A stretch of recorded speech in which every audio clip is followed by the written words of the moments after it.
এই যে বন্ধুরা, ভালোবাসার সকল রকমের গল্প পেতে আমাদের বোম্বে ডায়েরি চ্যানেলটি সাবস্ক্রাইব করে পাশে থাকা বেল আইকনটি বাজিয়ে দিন না প্লিজ। অগণিত টকটকে লাল গোলাপের পাপড়ি ছড়িয়ে সাজানো ফুলের বাসরের মধ্যমণি হয়ে কিছুটা আড়ষ্ট হয়ে বসে আছে টুকটুকে একটা রাঙা বউ। এক হাত লম্বা ঘোমটা টেনে কারো আসার প্রহর গুনছে দুরু দুরু বুকে। এদিকে যারা আসার অপেক্ষায় কিছুটা ভয়ে দপদপ করে ঘামছে মেয়েটা, তারই কোনো হদিশ নেই। 12টা পর্যন্ত ঠাট্টা সম্পর্কের কয়েকজন মেয়েটার সাথে এটা ওটা নিয়ে হাসাহাসি করেছে। একটা সময় তারাও ক্লান্ত হয়ে যে যার মতো করে চলে গেছে, অথচ ভদ্রলোকটির আসার কোনো নামই নেই।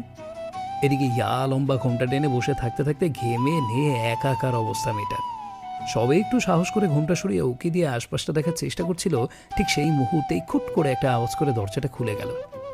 নতুন বউটা চমকে উঠে কাঁপা কাঁপা হাতে আবার ঘোমটা টেনে দিল। এবারে আগের বারের চেয়েও লম্বা ঘোমটায় নিজেকে চড়িয়ে প্রায় নিঃশ্বাস বন্ধ করে বসে রইল মেয়েটা। কেউ পাশে এসে বসলো না বা মধুর ভঙ্গিতে হেসে মেয়েটার ঘোমটা তোলারও প্রয়োজন বোধ করল না। শুধু একটা থমথমে কণ্ঠস্বর কানে ভেসে এলো বউটার। ঘরটাকে পুরো ডাস্টবিন বানিয়ে ফেলেছে। এদের কি কারো কমন সেন্স বলে কিছু নেই নাকি? আর এই যে মিস, লুক অ্যাট মি, আপনাকে বলছি। Hello miss red alert. এবারে কৌতূহল দমন করতে না পেরে নতুন বউটা কিছুটা বিস্মিত, কিছুটা হতভম্ব হয়ে ঘোমটা তুলে নিচেই তাকালো আর টানা টানা চোখ জোড়া অবাক বিস্ময়ের সামনে দাঁড়িয়ে থাকা মানুষটাকে দেখার চেষ্টা করলো। মানুষটা কাকে এত বকাবকি করছে সেটাই বুঝতে পারছে না মেয়েটা। এভাবে স্টুপিডের মতো হা করে বসে আছেন কেন? অদ্ভুত তো। আপনার সাথে যে কথা বলছি শুনতে পাচ্ছেন না নাকি বুঝতে পারছেন না?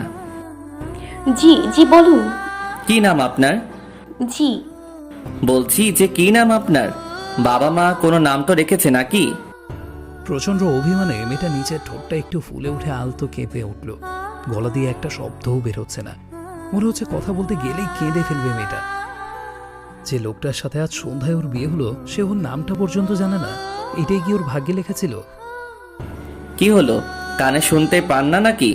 অবশ্য এত শর্ট নোটিশে বিয়ে হচ্ছে, এর চেয়ে বেশি কিছু আশা করাটা আমারই বোকামি। আমি তিথি, তাহমিনা।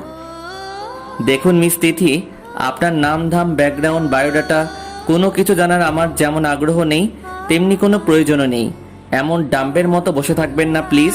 আর আপনার পরনের এই টকটকে লাল বেনারসিটাও আমার অসহ্য লাগছে। প্লিজ চেঞ্জ ইট, ওয়াশরুমটা ওই দিকে। মানুষটা আঙুলের ইশারায় ওয়াশরুম দেখিয়ে দিলেও তিথি নড়াচড়া করার শক্তিটুকুও যেন হারিয়ে ফেলেছে। থমকে সাজানো ফুলের বিছানার উপরেই বসে রইল আর এক দৃষ্টিতে লোকটার মুখের দিকে তাকিয়ে আছে তিথি। ধীরে ধীরে তার চোখচোরা টকটকে লাল হতে শুরু করেছে। সেটা দেখেও তিথি নিচের জায়গা থেকে 1 ইঞ্চিও নড়তে পারল না। ঝড়ো হাওয়ার মতো লোকটা এসে তিথিকে টেনে বিছানা থেকে নামিয়ে দিয়ে ওয়াশরুমের দরজা থেকে প্রায় ছুঁড়ে ফেলল। তিথি কোনো মতে দেয়াল ধরে পড়ে যাওয়া আটকাতে পারল ঠিকই, কিন্তু কপালে খানিকটা কেটে গেল। তিথি অবশ্য সেসব নিয়ে মাথা ঘামাল না। লোকটার এতটা রাগের কারণটাই বেশি ভাবাচ্ছে ওকে। এত রেগে যাওয়ার মতো কি হলো সেটা তিথির মাথায় ঢুকছে না। সাহস করে একবার মুখ তুলে মানুষটা দিকে তাকালো তিথি। আপনি এমন করছেন কেন? আমি কি করেছি? এই মেয়ে, তোর সাহস হয় কি করে আমাকে প্রশ্ন করার? তোকে বললাম না এই লাল বেনারসি পরে আমার সামনে বসে থাকবি না। আজকের পর থেকে তোর শরীরে কখনো লাল শাড়ি যদি দেখি সেদিন বুঝতে পারবি এই প্রহর ঠিক কতটা খারাপ হতে পারে। কথাটা মাথায় রাখিস। আর এখন যা আমার চোখের সামনে থেকে। প্রহর তিথিকে কথাগুলো বলতে বলতে বিছানার উপর থেকে চাদরটা তুলে আঁচড়ে ফেললো ফ্লোরে। তারপর পাগলের মতো বেলি ফুলে সাজানো বাসরটা তছ নচ করতে শুরু করেছে। তিথি আর সহ্য করতে না পেরে ছুটে এসে প্রহরকে আটকানোর চেষ্টা করলো। প্রহর থামছেই না দেখে তিথি প্রহরের হাত ধরে থামানোর চেষ্টা করতেই প্রহর আরো রেগে মেগে আগুন হয়ে কষিয়ে একটা চর বসিয়ে দিল তিথির গালে। তিথি প্রায় ছিটকে ফ্লোরে পড়ে গিয়েছিল। অবিশ্বাসের চোখে প্রহরের দিকে তাকাতেই দেখলো প্রহর 1 পা 2 পা করে এগিয়ে এসে তিথির সামনে একটু দূরত্ব রেখে বসলো। তিথির মনে হচ্ছে লোকটা চোখ বুঝলেই চোখ বেয়ে রক্ত ঝরে পড়বে। ও কি এমন অপরাধ করেছে যার জন্য প্রহরের সাথে এমন আচরণ করছে? এমন দুর্ব্যবহারেরই কি যোগ্য ছিল তিথি? আজকে যে ভুলটা করলি সেটা যেন আর দ্বিতীয়বার না হয়। আমাকে ছোঁয়ার চেষ্টা করবি না কখনো। ভুল করেও অধিকার ফলাতে আসবি না। বউ হওয়ার শখ নিয়ে আমার ধারে কাছেও ঘেসবি না একদম। এত কিছু মেনে থাকতে পারলে থাকবি, না থাকতে পারলে আশা করি তোর বাপের বাড়ির পথটা খোলাই আছে এখনো। প্রহরের বলা প্রতিটা শব্দ উঠে আঘাতগুলোর থেকেও বেশি যন্ত্রণা দিচ্ছিল তিথিকে। আর প্রহরের সামনে বসে কথাগুলো শোনার মতো শক্তি তিথির অবশিষ্ট নেই। তাই কোনো মতে ছুটে ওয়াশরুমে ঢুকে পানির পাইপ ছেড়ে কান্নায় ভেঙে পড়ল। ভাগ্যকে নিয়ে আবার নতুন কোন খেলায় মেতেছে কে জানে। আজীবন পাওয়া হাজারটা অপমান ভুলেই মানুষটাকে নিয়ে নতুন একটা ভোরের স্বপ্ন দেখেছিল তিথি। সেটাও পূরণ হলে কি বা এমন ক্ষতি হতো। বেশ অনেকক্ষণ কান্নাকাটির পর তিথি কিছুটা শান্ত হলো। ওয়াশরুম থেকে বের হওয়ার আগে আয়নায় নিজেকে এক নজর দেখে নিল। না, চোখ ফুলে ওঠেনি আজও। যতই কান্নাকাটি করুক, তিথির চোখে মুখে সেটা ছাপ কখনোই পড়ে না। তাই কেউ তিথির এই নীরব কান্নার কথা টের পর্যন্ত পায়নি আজ পর্যন্ত। কথাটা চিন্তা করতেই তিথির হাসি পেল কেন জানি। হাসিটা নিজের ভাগ্যের উপরে নাকি নিজের জন্য সেটা তিথি নিজেও জানে না। আর বেশি না ভেবে ওয়াশরুমের দরজা দিয়ে একটু মুখ বের করে উঁকি দিল তিথি। না, লোকটা রুমে নেই। তিথি তাড়াতাড়ি বের হয়ে লাগেজে থেকে হালকা গোলাপি রঙের একটা শাড়ি আর আনুষঙ্গিক জিনিসপত্র নিয়ে ওয়াশরুমে ঢুকে পড়ল। তিথি শাড়িটা ঠিকঠাক করে পরে বের হয়ে আসার সময় দেখলো প্রহর বারান্দা থেকে রুমে আসছে। তিথিকে দেখতে পায়নি এমন একটা ভাব করে বিছানায় এসে ধপ করে বসে পড়ল প্রহর। তিথিও কি করবে বুঝতে না পেরে খাটের এক পাশে থ হয়ে দাঁড়িয়ে রইল। রাত বাড়ছে, কিছুক্ষণ ঘুমানো তো প্রয়োজন। কথাটা কি লোকটার মনে নেই নাকি? এমন করে পা ঝুলিয়ে বসে পা নাড়ানোর মানে কি? যত সব। কথাগুলো ভাবতে ভাবতে প্রহরের দিকে তাকাতেই চোখাচোখি হয়ে গেল দুজনের। প্রহর বিরক্ত হয়ে তিথির দিক থেকে চোখ সরিয়ে নিল। এভাবে রোবটের মতো আমার চোখের সামনে দাঁড়িয়ে থাকবেন না তো প্লিজ। আপনি এভাবে বলছেন কেন? আমি কি করেছি? শুনুন মিস তিথি, আমি মিস তিথি নই। আমি আপনার ওয়াইফ মিস্টার প্রহর। কোনো অপরিচিত মহিলা নই যে আপনি এভাবে কথা বলবেন আমার সাথে। কেন করছেন এমন? Bloody hell with your wife. তোমাকে আমার ওয়াইফ মানি না আমি, সো আমার থেকে দূরে থাকো। আর খবরদার একদম বিছানার কাছেও ঘেঁষার চেষ্টা করবে না। না আমার বিছানায়, না আমার জীবনে কোথাও তিল পরিমাণ জায়গা হবে না তোমার, কখনোই না। তাহলে বিয়েটা কেন করেছিলেন আপনি? কেন বিয়ে করেছিলেন আমাকে? আমি কি এমন অন্যায় করেছি যার শাস্তি আপনি আমাকে এভাবে দিচ্ছেন? একদম এভাবে আমার সামনে ন্যাকা কান্না করবে না বলে দিলাম তিথি। তোমার এই চোখের জল আর যাকেই হোক আমাকে ভোলাতে পারবে না কখনো। তাহলে বিয়ে করলেন কেন আপনি? আমাকে স্ত্রীর মর্যাদা দিতে পারবেন না জেনেও কেন বিয়ে করেছেন? বাবা মায়ের চাপে পড়ে? আপনি একবার ওনাকে বললেই তো পারতেন যে বিয়েটা আপনি করতে চান না। তাহলে তো কেউ জোর করতো না আপনাকে। বাবা মায়ের চাপে পড়ে বিয়ে করেছি? No way. ড্যাড বম বাধ্য করবে প্রহর চৌধুরীকে? How funny. প্রহর চৌধুরী শুধুমাত্র এক বিশ্বাসঘাতকের কথায় বিয়ে করতে রাজি হয়েছে তা কিন্তু নয়, বিয়ে করেছেও। কিন্তু ওই বিশ্বাসঘাতকটা এটা জানে না যে জোর করে যেমন ভালোবাসা হয় না, ঠিক তেমনি জোর করে কাউকে দিয়ে সংসারও করানো যায় না। কার কথা বলছেন আপনি? কে বাধ্য করেছে আর কিসের বিশ্বাস? আমার লাইফের কোনো কথাই তোমাকে বলতে আমি বাধ্য নই। কিন্তু এটা শুধু আপনার জীবনের সাথে জড়িত না, এটা আমারও জীবনের সাথে সমানভাবে জড়িত। আপনাকে বলতেই হবে কেন এমনটা করছেন আপনি আমার সাথে, আর কেনই বা। তিথি কথা বলতে বলতে কখন বিছানার একদম কাছে এসে দাঁড়িয়েছে নিজেও জানে না। এবারে কথা বলতে বলতে তিথি এতটাই এক্সাইটেড হয়ে গিয়েছিল যে ও কখন প্রহরের একদম সামনে চলে এসেছে সেইটা আরও হুঁশ নেই। তাই তিথি বকবক করতে করতে যখন প্রহরের সামনে আসায় প্রহর তিথির হাত ধরে টেনে বিছানায় ফেলে হাত দুটো চিপে ধরে টকটকে লাল চোখে তিথির দিকে তাকিয়েছে, তখন তিথি পুরো থতমত খেয়ে গেল। প্রহরের রক্তলাল চোখ জোড়ায় চোখাচোখি হতে বেশ ভয়ও পেল বেচারি। লোকটা চোখ থেকে যেন এখনই রক্ত গড়িয়ে পড়বে এমন টকটকে লাল হয়ে আছে। এদিকে প্রহর তিথির মুখের দিকে কিছুটা ঝুঁকে দাঁতের দাঁত চেপে নিজের রাগ সামলানোর চেষ্টা করল। এরপর থেকে আমার কাছে কৈফিয়ত চাওয়ার ভুলটা কখনো করবে না, তাহলে কিন্তু আমার চেয়ে খারাপ আর কেউ হবে না তিথি। বিয়েটা আমাকে করতেই হতো, তাই করেছি। কিন্তু এই বিয়েটা মানতেই হবে এমন মাথার দিব্যি তো তোমাকে কেউ দিয়ে রাখিনি, তাই না? তোমার ইচ্ছে হলে এই বাড়িতে থাকতেই পারো। মম, ড্যাড, স্নিগ্ধা সবাই একেবারে মাথায় করে রাখবে তোমাকে। শুধু আমার দিক থেকে কোনো আশা রেখো না, তাহলে কিন্তু পস্তাবে। আর হ্যাঁ, এত সব জানার পর যদি তুমি আমার সাথে এই বাড়িতে থাকতে না চাও তবে কাল চলে যেতে পারো, কোনো সমস্যা নেই। তোমার হাত খরচের টাকাটা প্রতি মাসের প্রথম দিনই তোমার বাড়িতে পৌঁছে যাবে। ডিভোর্স চাইলে সেটারও ব্যবস্থা করে দিব, নো প্রবলেম। এসব নিয়ে তোমার কোনো টেনশন করতে হবে না। প্রহর চৌধুরী কখনো কাউকে ঠকায়নি, তোমাকেও ঠকাবে না কখনো। নাও গেট লস্ট। প্রহরের বলা প্রতিটা কথা তিথির বুকের ভেতরটা যেন তুমড়ে মুচড়ে শেষ করে দিচ্ছিল। এতটা কাছে থেকে স্বামীর মুখ থেকে কোনো স্ত্রী এমন কথা শোনার কথা স্বপ্নেও হয়তো ভাবতে পারে না। তাই তিথিও কি বলবে বুঝতে পারছে না, শুধু চুপচাপ ফ্যাল ফ্যাল চোখে এক দৃষ্টিতে প্রহরের রক্তলাল চোখ জোড়ার দিকে তাকিয়ে রইল। প্রহর ঠিক তিথির উপরে বলে তিথি নিচেও বিছানা থেকে নামতে পারছে না, তাই চুপচাপ শুয়ে তাকিয়ে অপলকে দেখে যাচ্ছে তিথি। লোকটাকে সরার কথাটা মনে করিয়ে দেবে কিনা সেটাও বুঝতে পারছে না বেচারি। আর প্রহর, সে তিথির টানা টানা চোখের মায়া কোন দুনিয়ায় হারিয়েছে কে জানে। তিথিকে চলে যেতে বলে প্রহর নিজেই তিথির কাছ থেকে সরে আসতে পারল না। এতক্ষণে প্রথমবার এত কাছ থেকে মেয়েটাকে দেখছে প্রহর। শুধু কাছ থেকে দেখছে তাও না, যাকে এক কথায় বলে নিবিড়ভাবে পর্যবেক্ষণ করা। মেয়েটার বড় বড় টানা টানা চোখ জোড়ায় কিসের যেন একটা মায়া আছে, যা প্রহরকে ওর দিকে টানছে চুম্বুকের মতো। আর কাপা কাপা হালকা গোলাপি রঙের ঠোঁট জোড়ায় যেন রাজ্যের অভিমান ভর করে নিজেদের অস্তিত্বের জানান দিচ্ছে। প্রাপ্তিকে কখনো এতটা নীরবে অভিমান করতে দেখেনি প্রহর। মেয়েটা প্রাপ্তির মতো জোর করে নিজের অধিকারটা আদায় করে নিতে জানে না বলেই হয়তো এই নীরব অভিযোগ। কত অমিল মেয়েটার প্রাপ্তির সাথে, তবু এই মেয়েটার মায়া ভরা অভিমানী মুখটা প্রহরকে বারবার কাছে টানতে চাইছে। বারবার প্রাপ্তির মুখটাই যেন প্রহরের চোখের সামনে ফুটিয়ে তুলতে চাইছে। ওদের দুজনের তো কোনো মিলই নেই, তবু কিসের যেন একটা মিল আছে। কি সেটা? প্রাপ্তির নামটা মনে পড়তেই প্রহর প্রায় ছিটকে তিথির উপর থেকে সরে এলো।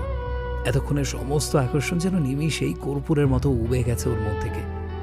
সেখানে এখন মায়াবী মুখটার প্রতি আকর্ষণের বদলে একরাশ রাগ আর বিরক্তি বাসা বাঁধতে শুরু করেছে। রাগ, বিরক্তি নাকি অভিযোগ, কোনটা প্রহর নিজেও জানে না। কিন্তু এই মেয়েটার রীতিমতো অসহ্য মনে হচ্ছে এই মুহূর্তে প্রহরের কাছে। মায়াবী মুখটা ওকে বারবার প্রাপ্তির মুখটা মনে করিয়ে দিচ্ছে। যে চেহারাটা প্রহর ভুলতে চায়, মেয়েটা যেন তাকেই একদম ওর সামনে এনে দাঁড় করিয়ে দিতে চাইছে। এত কিছুর পরেও ওকে কি করে সহ্য করবে প্রহর? একই রুমে একই ছাদের নিচে কি করে থাকবে এই মেয়েটার সাথে? আই সেড গেট লস তিথি। এতক্ষণ প্রহরের উষ্ণ নিঃশ্বাস ঠোঁটে মুখে এসে পড়ায় যেন অন্য একটা ঘোরের জগতে ছিল তিথি। এবারে প্রহরের চিৎকার শুনে চমকে বিছানা থেকে নেমে পড়ল মেয়েটা। কিন্তু এত রাতে কোথায় যাবে সেটাই বুঝতে না পেরে অবাক হয়ে প্রহরের দিকে তাকিয়ে রইল তিথি। প্রহর অবশ্য এইসব নিয়ে বিন্দুমাত্র মাথা না ঘেমিয়ে সোজা ওয়েবসাইটে টেবিলের লাইটের সুইচটা অফ করে দিয়ে থপ করে বিছানায় শুয়ে পড়ল। তিথিও আর দাঁড়িয়ে থাকতে পারল না, কোনো মতে বেডরুম থেকে ছুটে বারান্দায় এসে দাঁড়িয়েছে মেয়েটা। ততক্ষণে বৃষ্টি নেমেছে। তিথির কিছুক্ষণ আগে লজ্জা রাঙা গাল পেয়ে এবারেও সেই কান্নার জল মুছে দেওয়ার মতো পাশে কেউই নেই ওর। কেউ না, এমন কি যে মানুষটা নিয়ে নতুন স্বপ্ন সাজিয়েছিল সেও না। পরদিন সকালে প্রহরের ঘুম ভাঙল কারো গুনগুন করে গান গাওয়ার শব্দে। নিচু কণ্ঠে গাওয়া গানটা যেন মধুর হয়ে প্রহরের কানে এসে বাজছে। খালি গলায় কারো গুনগুন শুনতে এত ভালো লাগতে পারে জানাই ছিল না প্রহরের। মনের রঙে রাঙাবো, বনের ঘুম ভাঙাবো, মনের রঙে রাঙাবো, বনের ঘুম ভাঙাবো। সাগর পাহাড়, সাগর পাহাড়, সবাই যে কইবে কথা।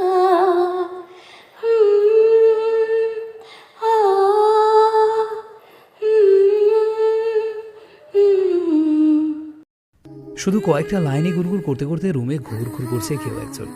প্রহর আর কৌতূহল ধরে রাখতে না পেরে চোখ মেলে তাকিয়ে বেশ অবাকই হলো। হালকা মিষ্টি কালারের একটা হাফ সিল্কের শাড়ি পরনে তিথির। মেয়েটা শাওয়ার নিয়ে এসেছে বোধহয় এক্ষুনি। তিথির ভেজা চুল থেকে টুপটাপ করে বৃষ্টির ফোঁটার মতো পানি ঝরছে। দৃশ্যটা রীতিমতো মুগ্ধ হয়েই দেখছে প্রহর। গত রাতের এত কড়া কথা রেস্টুকু পর্যন্ত ফুটে নেই মেয়েটার চোখে মুখে। কেমন নিজের মনে গুনগুন করতে করতে আয়নায় নিজেকে দেখছে আর চুল মুছছে। শাওয়ারের পর মেয়েটার স্নিগ্ধ নির্মল মুখটা বেশ নজর কাটছে প্রহরের। মনে হচ্ছে ভোরের এক মুঠো রোদ গায়ে মেখে সামনে এসে দাঁড়িয়েছে মেয়েটা। আর গলার কাছে জমে থাকা বিন্দু বিন্দু ছলকণাগুলো কেমন হাতছানি দিয়ে ডাকছে প্রহরকে নিচের দিকে। আর এই যে হালকা গোলাপি রঙের ঠোঁটের কোণে উকি দেয়া কুচকুচে কালো তিলটা, কিসের এত মায়াবী রহস্য লুকিয়ে আছে দিলটায়? এই রহস্যটা ভেদ করার জন্য নিজের সমস্ত ইন্দ্রিয়গুলো যেন আকুলি বিকুলি করছে প্রহরের। এর আগে কখনো কোনো মেয়েকে দেখে এমনটা হয়নি প্রহরের। এমনকি প্রাপ্তির জন্য তো কখনো এই ফিলিংসটা কাজ করেনি। তবে আজ কেন? এই মেয়েটার জন্যই বা কেন? নিজের মনে কথাগুলো ভাবতে ভাবতেই প্রহর খেয়াল করলো তিথি যেন বাস্তবেই নেই, কোনো এক কল্পনার জগতে পাড়ি জমিয়েছে মেয়েটা। নইলে এতক্ষণে চুলের বৃষ্টিতে শাড়ির ভিজে ভাবটা ঠিকই টের পেয়ে যেত। আরও কয়েক মিনিট ধরে তিথির ভাবনায় বিভোর মুখটা অপলকে দেখে প্রহর উঠে এসে তিথির হাত থেকে টাওয়ালটা নিয়ে তিথির চুল মুছে দিতে লাগলো। আর তাতেই তিথি এতটা চমকে আর আটকে উঠেছে যে ভয় পেয়ে গলা দিয়ে ছোটখাটো রকমের চিৎকার বেরিয়ে গেছে। প্রহর আয়নার ভিতর দিয়ে তিথির মুখের দিকে তাকিয়ে নিচে ভ্রু জোড়া কুঁচকাল।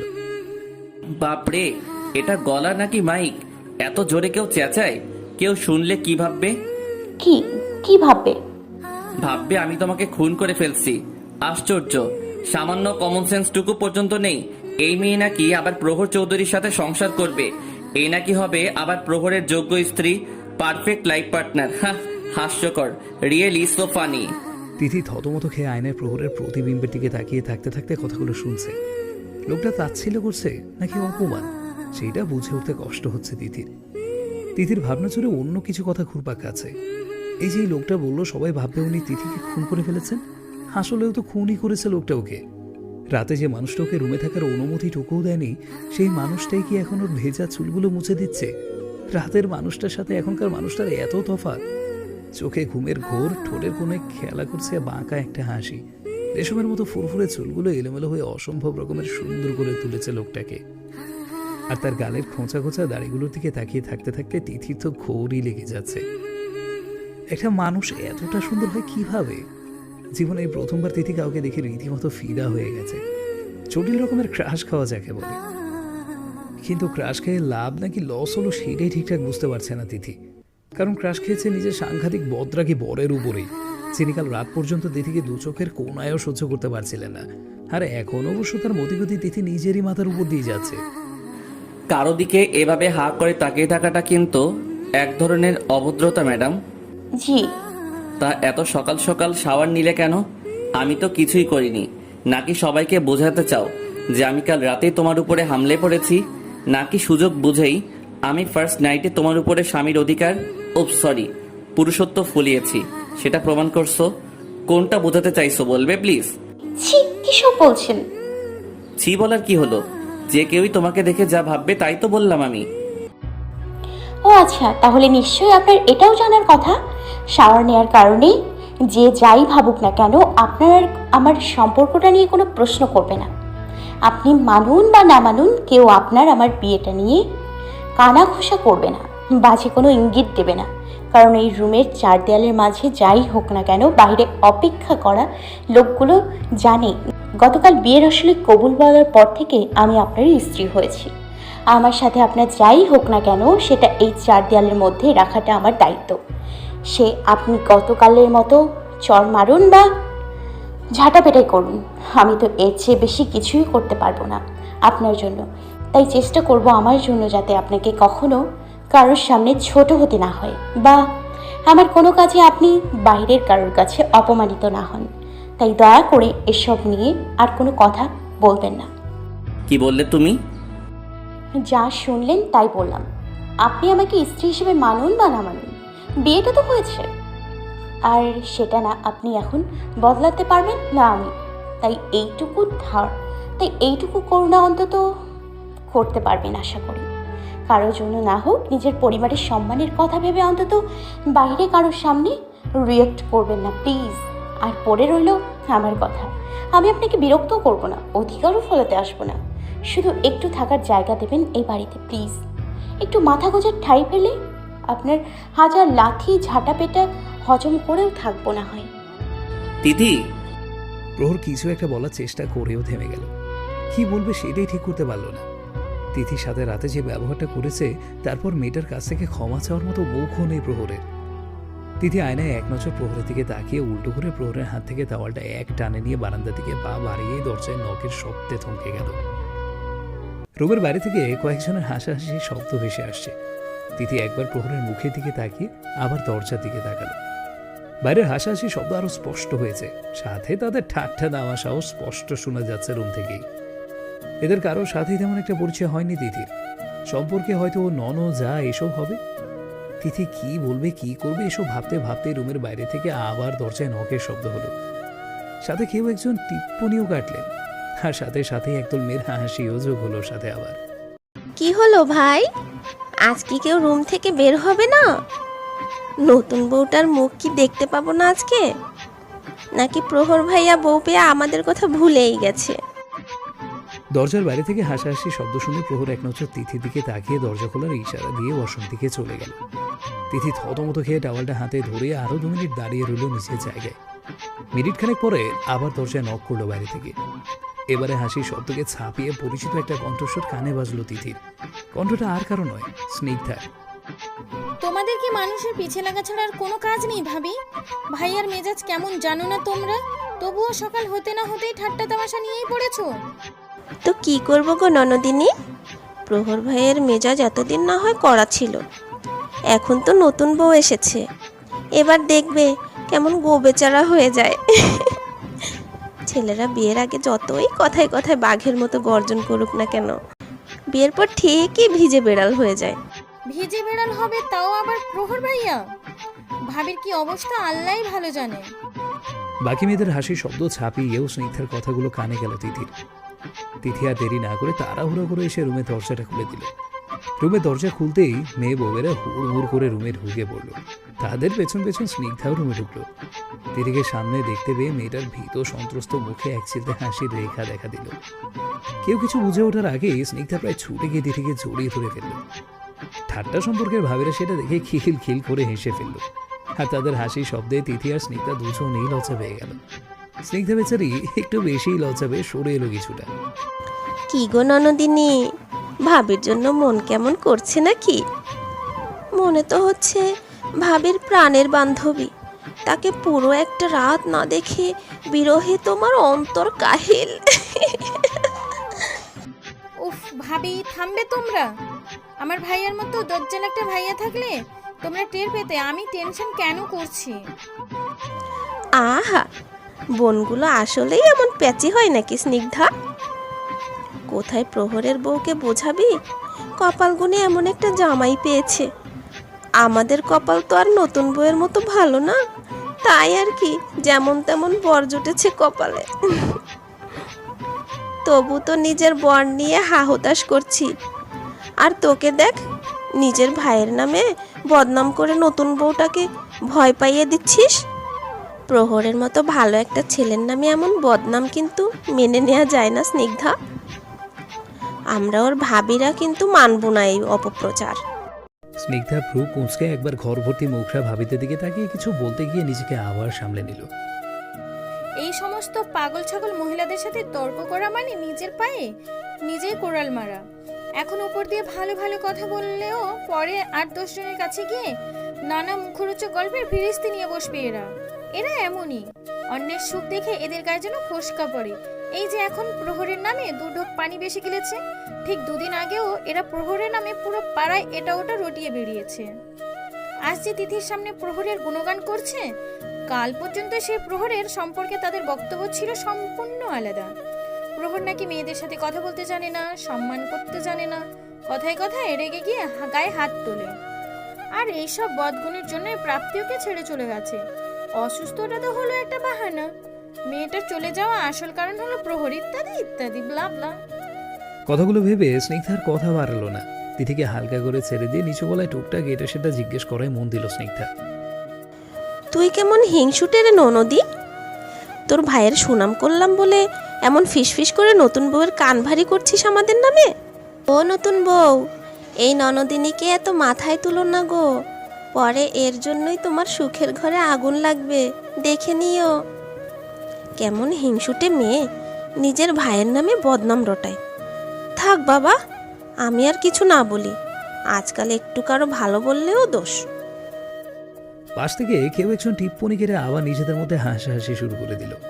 স্নিগ্ধা এতক্ষণ চুপ করে থাকলেও এবার মেয়েটার যেন রাগে সমস্ত শরীর চলে যাচ্ছে এদের কথায়। এতটা নিচু মনের মানুষ হয় কি করে সেটাই বুঝে উঠতে পারে না স্নিগ্ধা। এদের কথার ফাঁদে পড়ে তিথিও এদের মতো হয়ে গেলে মা বাবার শেষ আশাটাও ভেস্তে যাবে। না না না, এটা তো স্নিগ্ধা কিছুতেই মানতে পারবে না। তার জন্য এদের আরও 2-4টা কথা শুনতে হলেও স্নিগ্ধা সেটা সহ্য করে নেবে, কিন্তু এদেরকে তিথির ব্রেন ওয়াশ করতে দেবে না কিছুতেই। তাছাড়া এরা আবার প্রহর আর প্রাপ্তির ব্যাপারে কিছু বলে আগেই তিথি আর প্রহরের নতুন সম্পর্কটা বিষিয়ে দিলে তখন তো আর কিছুই করা থাকবে না। ভাবি, কপাল গুনে প্রহর ভাইয়ার মতো বর পেয়েছে বললে না তনয়া ভাবি? আসলে জানো কি, প্রহর ভাইয়ার মতো স্বামী পাওয়া আসলেই কপালের ব্যাপার। আর কি পেয়েছে সেটা বুঝতে পারাটাও কম ভাগ্যের ব্যাপার না কিন্তু। পরখ করতে পারলে কয়লার খনিতে হিরে পাওয়া যায়, আর না চিনলে হিরেকেও কাঁচের টুকরো ভেবে ধূর্ছাই করে খড়কুটোয় ফেলে কেউ কেউ। শুধু কপাল থাকলে হয় না, তাকে যোগ্য মান সম্মানও দিতে হয়। স্নিগ্ধার কথায় তনয়া থতমত খেয়ে চুপ করে যেতেই বাস থেকে অন্য একজন চোখ কপালে তুলে তিথির দিকে তাকালো। তুই বড্ড বেশি বেহায়া আর বেয়াদব হয়ে গেছিস স্নিগ্ধা। আমরা নতুন বউটাকে দেখতে এসেছি বলে এভাবে অপমান করছিস তো? আর আসবো না দেখিস, বউ ভাতেও না, তোর বিয়েতেও না। আমি তো অপমানের কিছু বলিনি ভাবি, তোমরা একটা কথা বললে তাই আমি ও কথার কথা বললাম। এখন তুমিই বলো না, ভাবি যদি প্রহর ভাইয়ের ভালোবাসাটা আদায় করতে না পারে তাহলে জেলখানায় বন্দি মনে হবে না নিজেকে, তাই না? বড্ড পাকা পাকা কথা শিখেছিস না। দাঁড়া, চাচিকে বলছি তোর বিয়ে দিতে, তখন এত পাকা পাকা কথা কোথায় থাকে আমরাও দেখবো লো ননদি। স্নিগ্ধা কিছু না বলে হাসলো এবারে।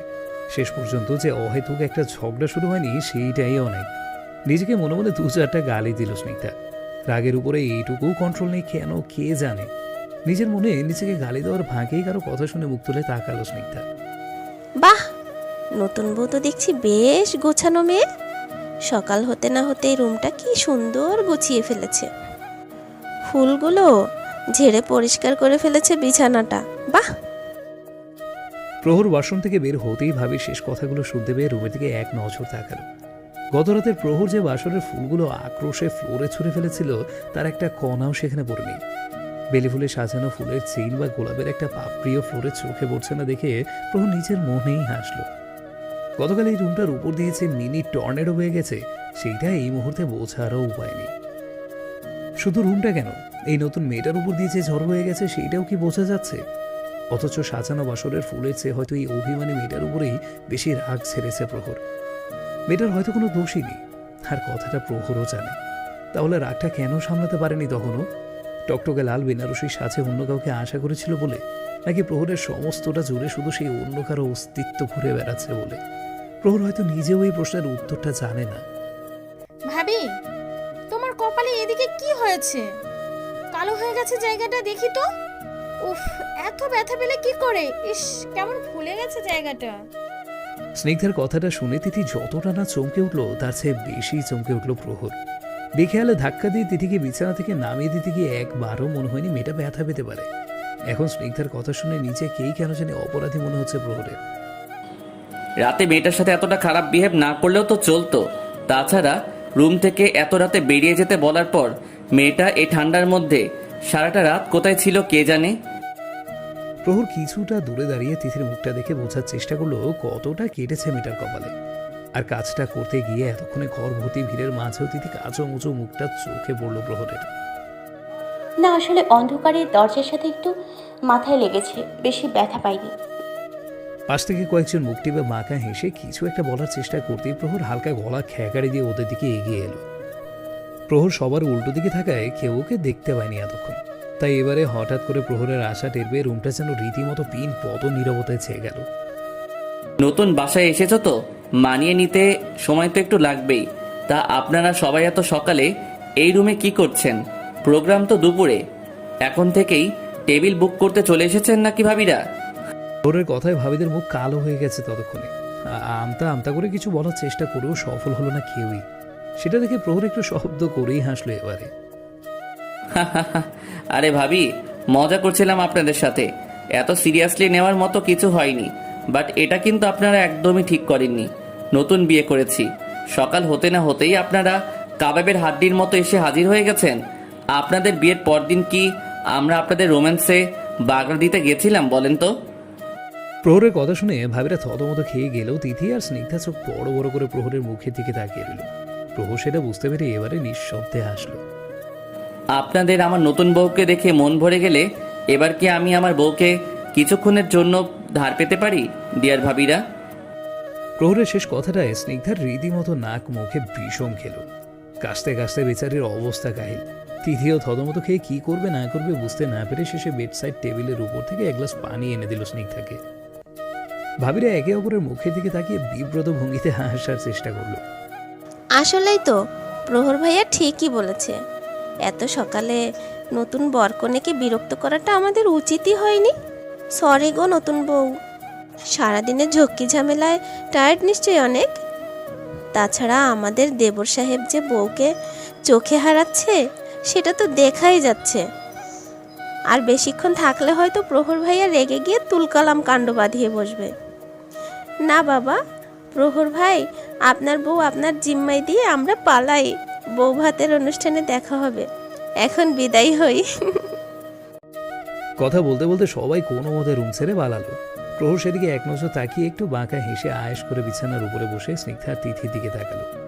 স্নিগ্ধা এতক্ষণে বিষম সামনে ভ্রু কুঁচকে প্রহরের দিকে তাকিয়ে কিছু ভাবার চেষ্টা করছে যেন।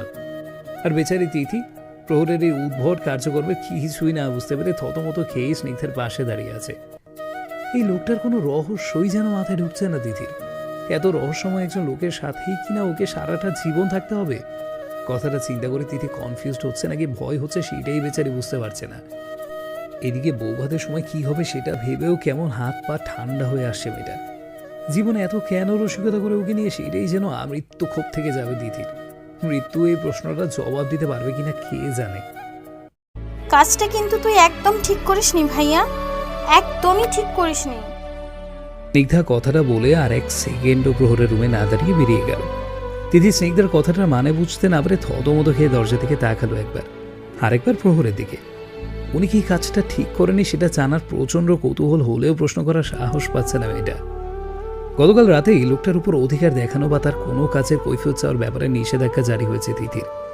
তিথি কথাগুলো ভাবার ফাঁকেই প্রহর একটু গলা খেয়াকারি দিয়ে উঠলে তিথি থতমত খেয়ে প্রহরের দিকে তাকাতেই দুজনে চোখাচোখি হয়ে গেল। তিথি তাড়াতাড়ি চোখ নামিয়ে নিল। এই গভীর ঘোর লাগা চোখ দুটো দিকে তাকিয়ে থাকার সাধ্য যে তিথি নেই। যে চোখের গভীরতায় বারবার হারিয়ে যেতে মন চায় তিথির, সেই গভীরতার দিকে তাকানোরও যে অনুমতি নেই ওর। যার উপরে অধিকারী নেই তাকে দেখে অন্তরে জ্বালা বাড়ানোটাকে বোকামি ছাড়া আর কি নাম দেবে তিথি? এই বোকামিটা হাজার বার করতে ইচ্ছে করছে তিথির, কিন্তু ওই যে অধিকার নেই। এই যে মিসেস তিথি চৌধুরী, ওয়ার্ড্রোবের সেকেন্ড ড্রয়ারে একটা বক্স আছে, একটু কষ্ট করে নিয়ে আসুন তো প্লিজ। জি, এই তো আনছি। তিথি তড়িঘড়ি করে ওয়ার্ড্রোবের সামনে গিয়ে বহু চেষ্টা করে টানা হেঁচড়া করেও ড্রয়ারটা খুলতে না পেরে শেষে একটু লজ্জা পেয়েই আবার প্রহরের দিকে ফিরে তাকালো। এবারে প্রহরের দিকে চোখ পড়তেই দেখলো প্রহর নিঃশব্দে হাসছে। লোকটা ঠোঁটের কোণে বাঁকা হাসিটা দেখেই তিথির ইচ্ছে করছে লজ্জায় মাটির সাথে মিশে যেতে।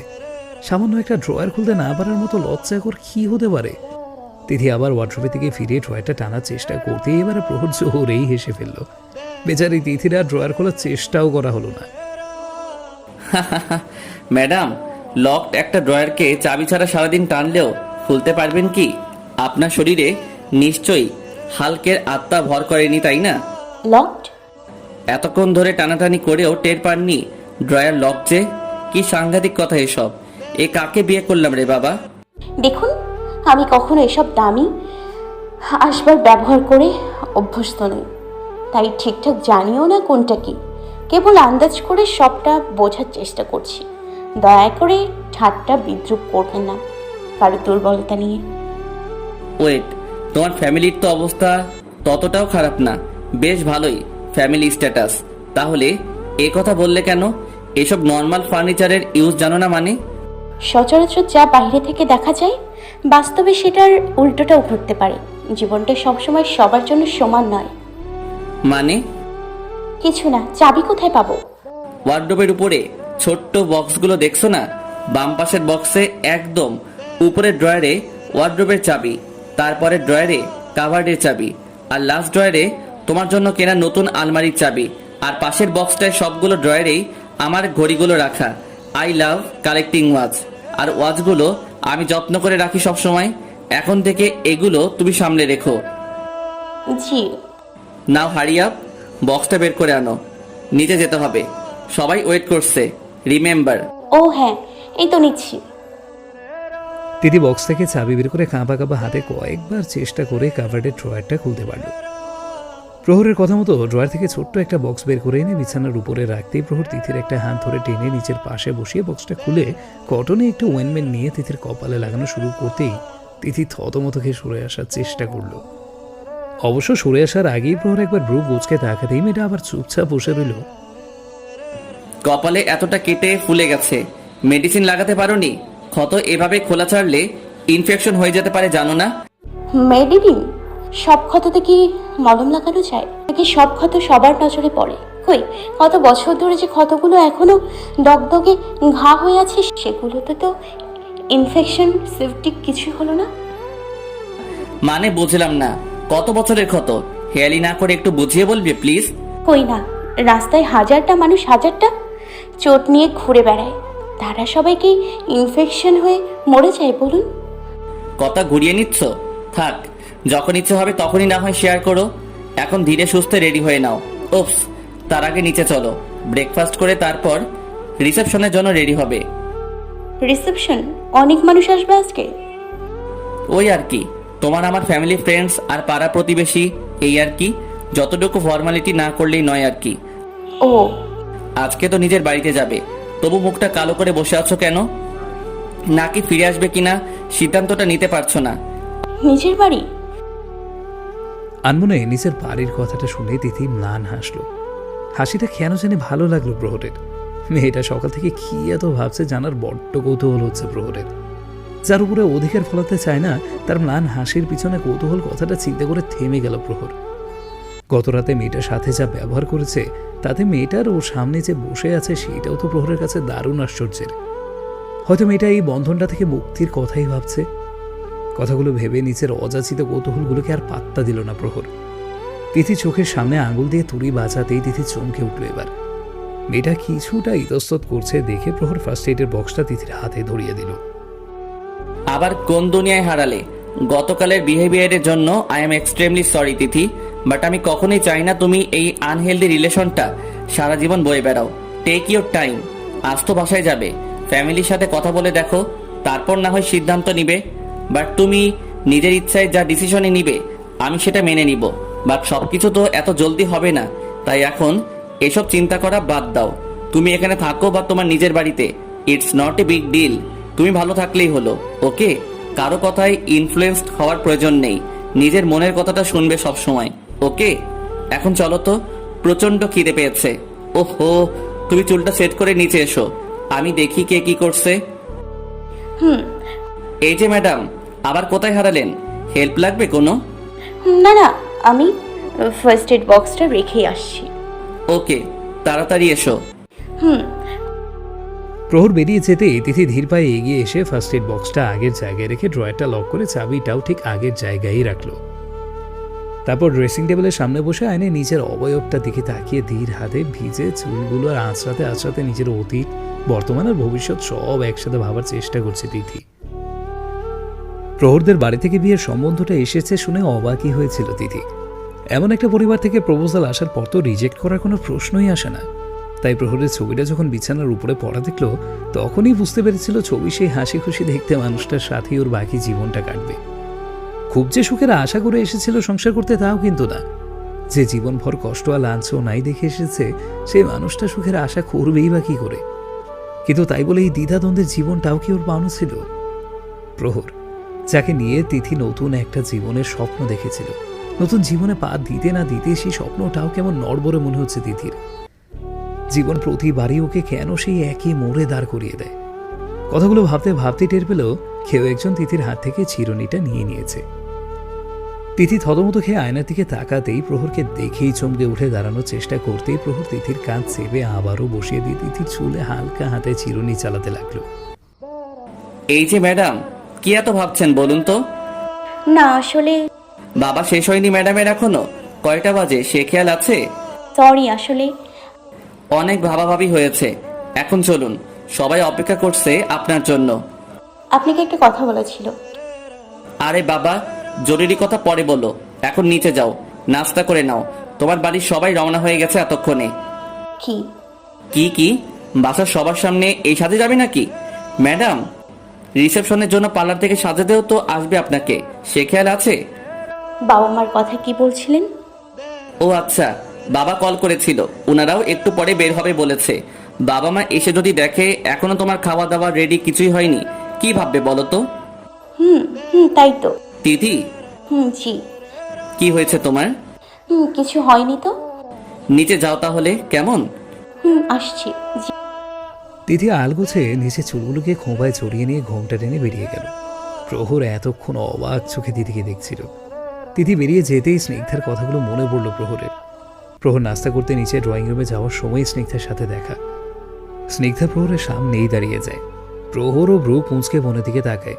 এই মেয়ে যা বলা না বলে সামনে থেকে সরবেও না, সেটা প্রহর বেশ ভালোই জানে। তাই আর কথা না বাড়িয়ে ইশারায় জানতে চাইল কি হয়েছে। প্রাপ্তি আপুর রাগটা তুই ভাবির উপর ছেড়েছিস শেষমেশ, তাই না ভাইয়া? তোকে তো আমরা আগেই বলেছিলাম তুই বিয়েটা করতে রেডি না থাকলে করিস না বিয়ে, কিন্তু তুই কি করলি? প্রাপ্তি আপু এই মেয়েকে বিয়ে করতে বলে গেছে বলে ওকে তোর বিয়ে করতেই হবে বলে জেদ ধরে বসলি, আর এখন বিয়ের 24টা ঘন্টাও হয়নি এখনো ওর গায়ে হাত তুলেছিস।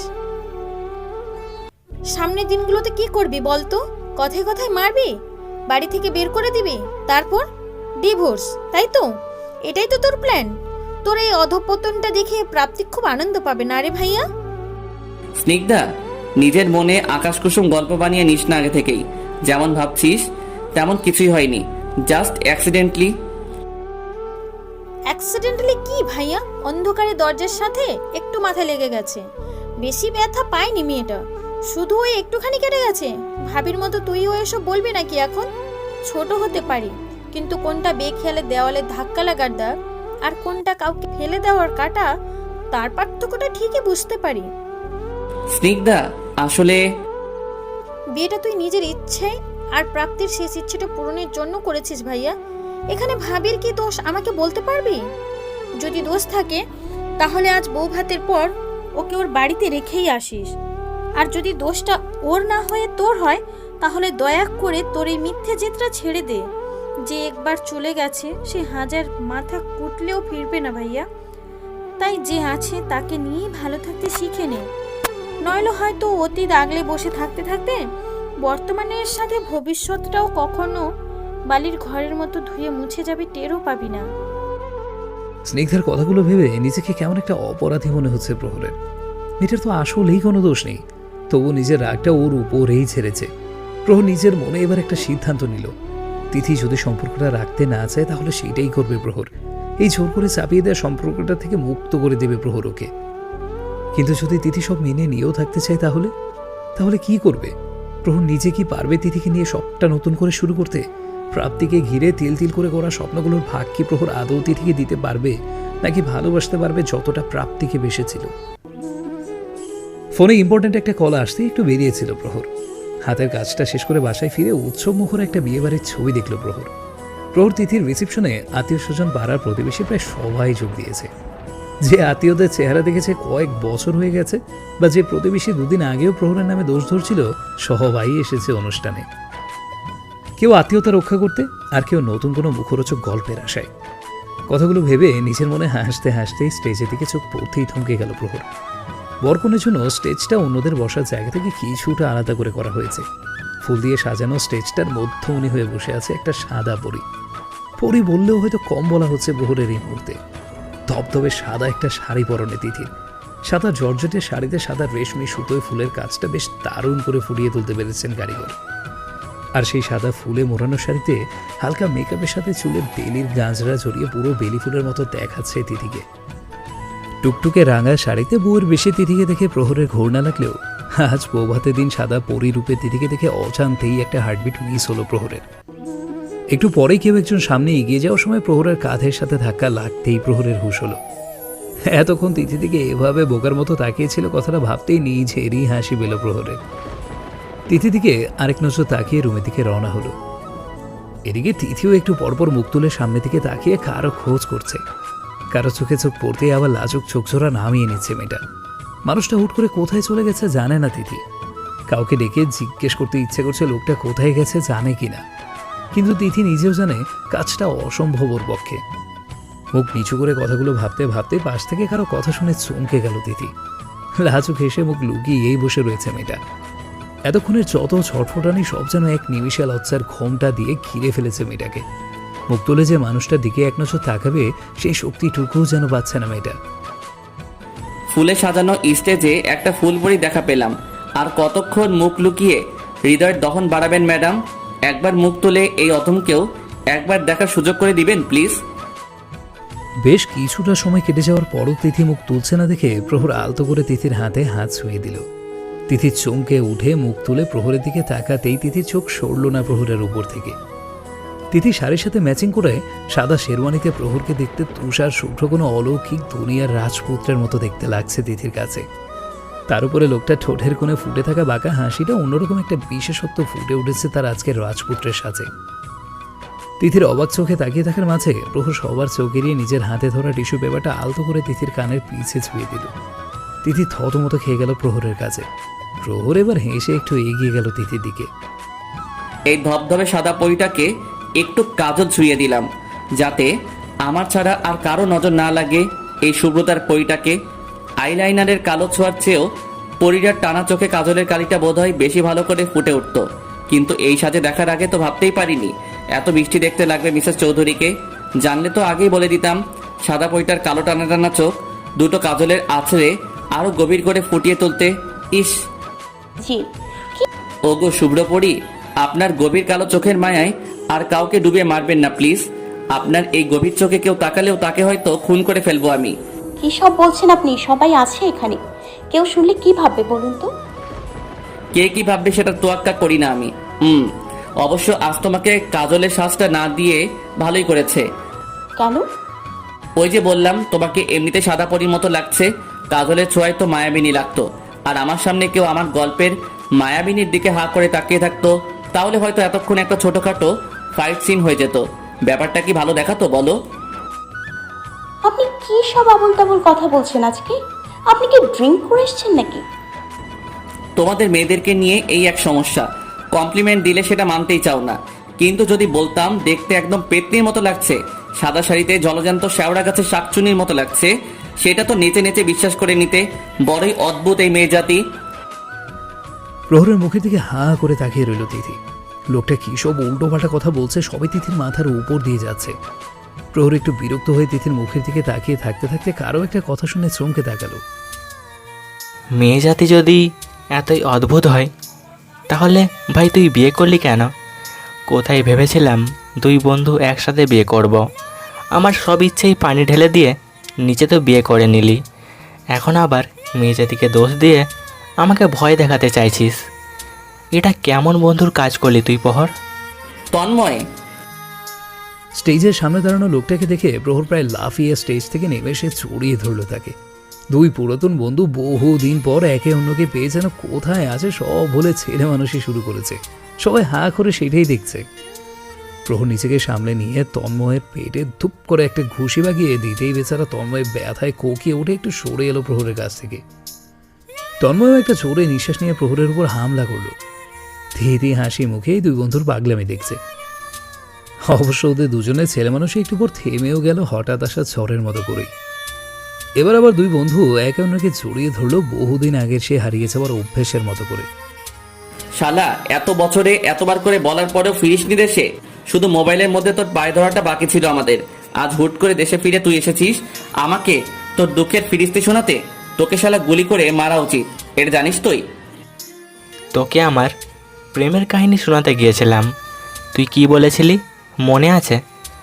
বলেছিলি সেটেল না হলে শুধু প্রেমই করা যাবে। কেন ভাই তোর বোনকে বিয়ে দেবে না? সে আমার প্রাণের বন্ধু হলেও একজন বেকারের হাতে নাকি নিজের বোনকে তুলে দেবে না। একবার ভাবতে পারিস আমার মনের অবস্থাটা। কাজকর্ম ছেড়ে যার জন্য স্বপ্নের রাজপ্রসাদ গড়ব তাকেই পাবো না, এটা মেনে নেব কি করে ভাই? তুই কি পাগল তন্ময়? আমি তোকে একটা কথা বললাম বলে তুই সব ছেড়ে ছুড়ে, এটা কেমন পাগলামি? ভাইরে ভাই, যাকে নিয়ে জীবনের বাকি সময়টুকু পার করতে চাই তার জন্য যোগ্য হয়ে তার ভাইয়ের সামনে এসে দাঁড়ানোর যোগ্যটুকু অর্জন করতে গেছিলাম। আশা করি মহারানীর ভাই এবারে বোনকে আমার হাতে তুলে দিতে আপত্তি করবে না। এতগুলো বছর পর ফিরেছিস তো বুড়ো হয়ে, মেয়ে কি তোর জন্য অপেক্ষা করে বসে আছে নাকি? নাকি মেয়ের ভাই তোর ফেরার আশা এত বছর নিজের বোনকে ঘরে বসিয়ে রেখেছে? আমি বুড়ো হারামি, তাহলে তুইও বুড়ো। আর বুড়ো হয়ে তুই পরীর মতো একটা বউ পেলে আমিও পাবো নিশ্চয়ই। স্বপ্নের রানীকে পাই না পাই একটা পরী পেলেই চলবে। তন্ময় কথা বলার ফাঁকে তার ব্যস্ত চোখ দুটো ভিড়ের মাঝে কাকে যেন খোঁজার চেষ্টা করছে। প্রহর সেটা বুঝতে পেরে এবারে হালকা করে আরেকটা খুশি দিল তন্ময়ের কাঁধে। তন্ময়ের মনোযোগ আবার প্রহরের দিকে ফিরল।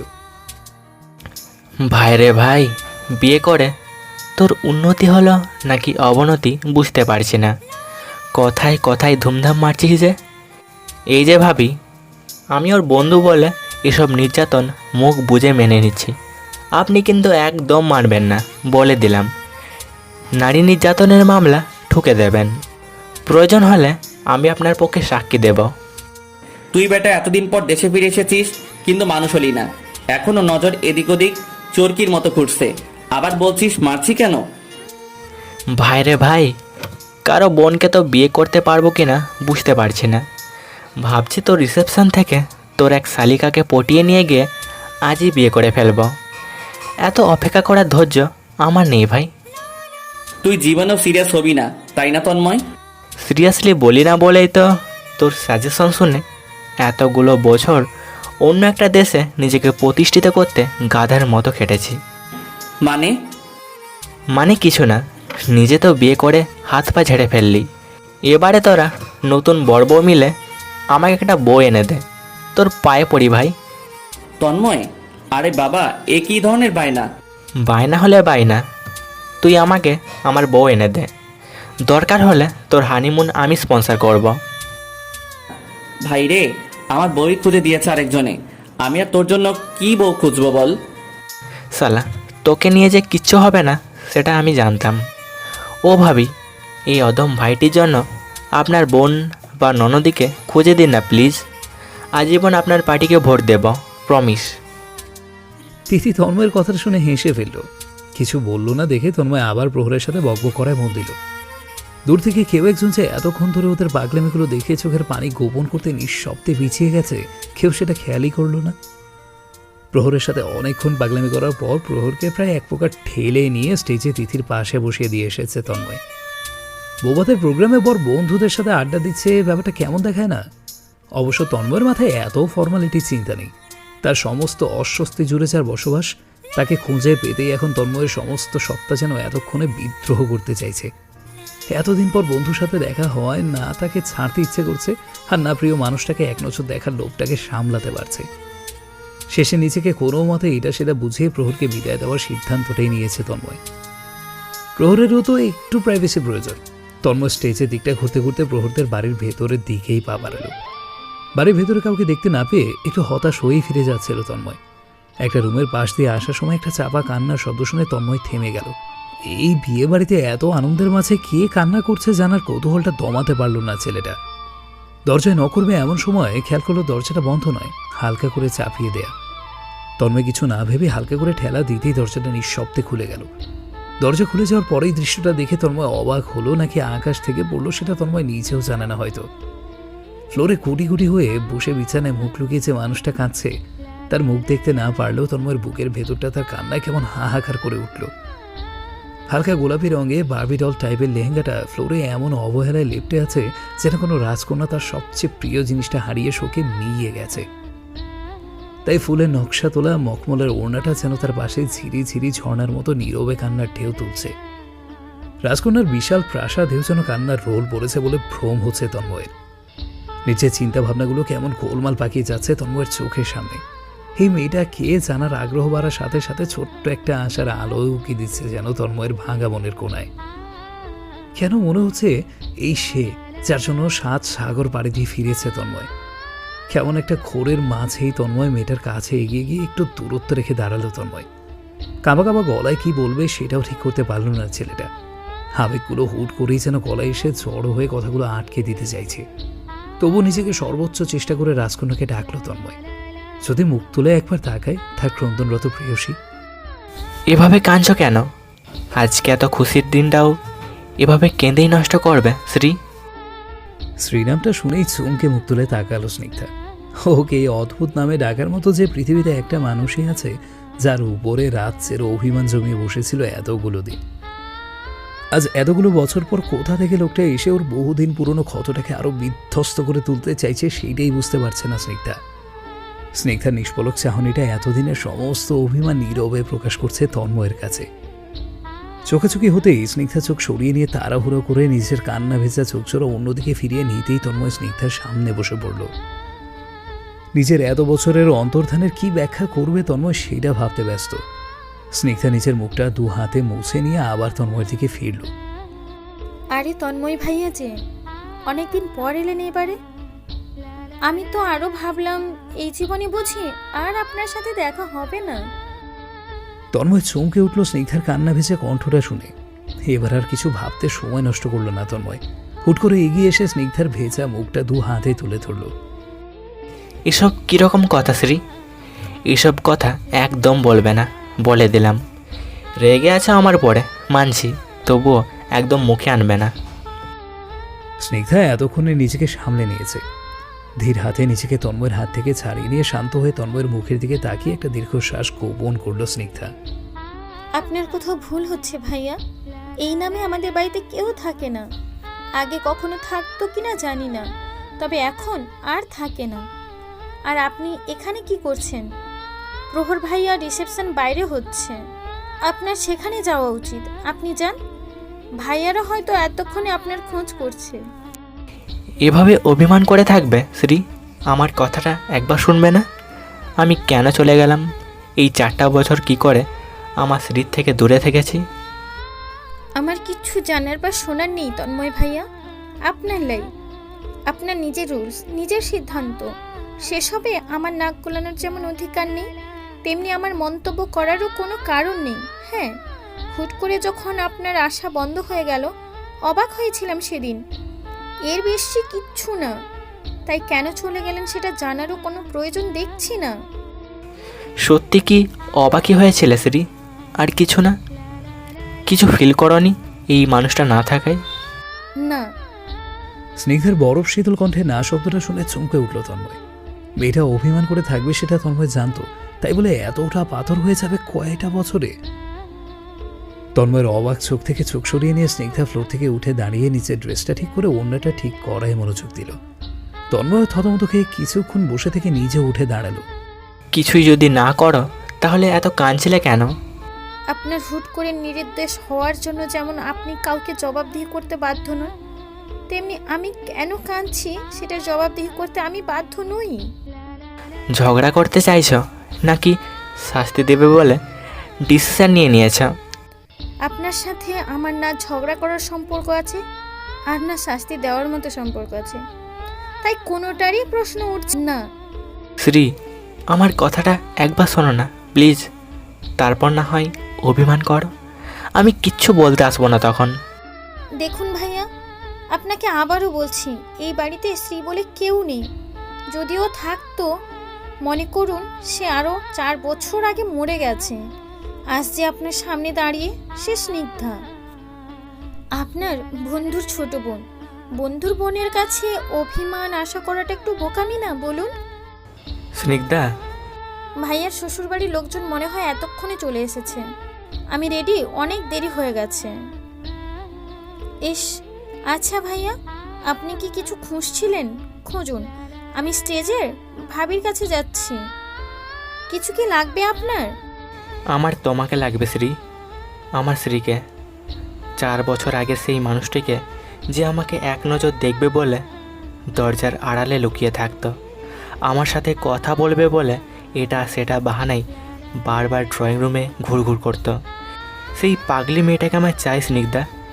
এনে দিতে পারবে? মরা মানুষ ফিরে আসে না ভাইয়া। যাকে খুঁজছেন তাকে পাওয়ার আশা ছেড়ে দিন। হারিয়ে ফেলার পর হাজার খুঁজলেও পাওয়া যায় না। স্নিগ্ধা, শোনো না। আর কিছু শোনার নেই।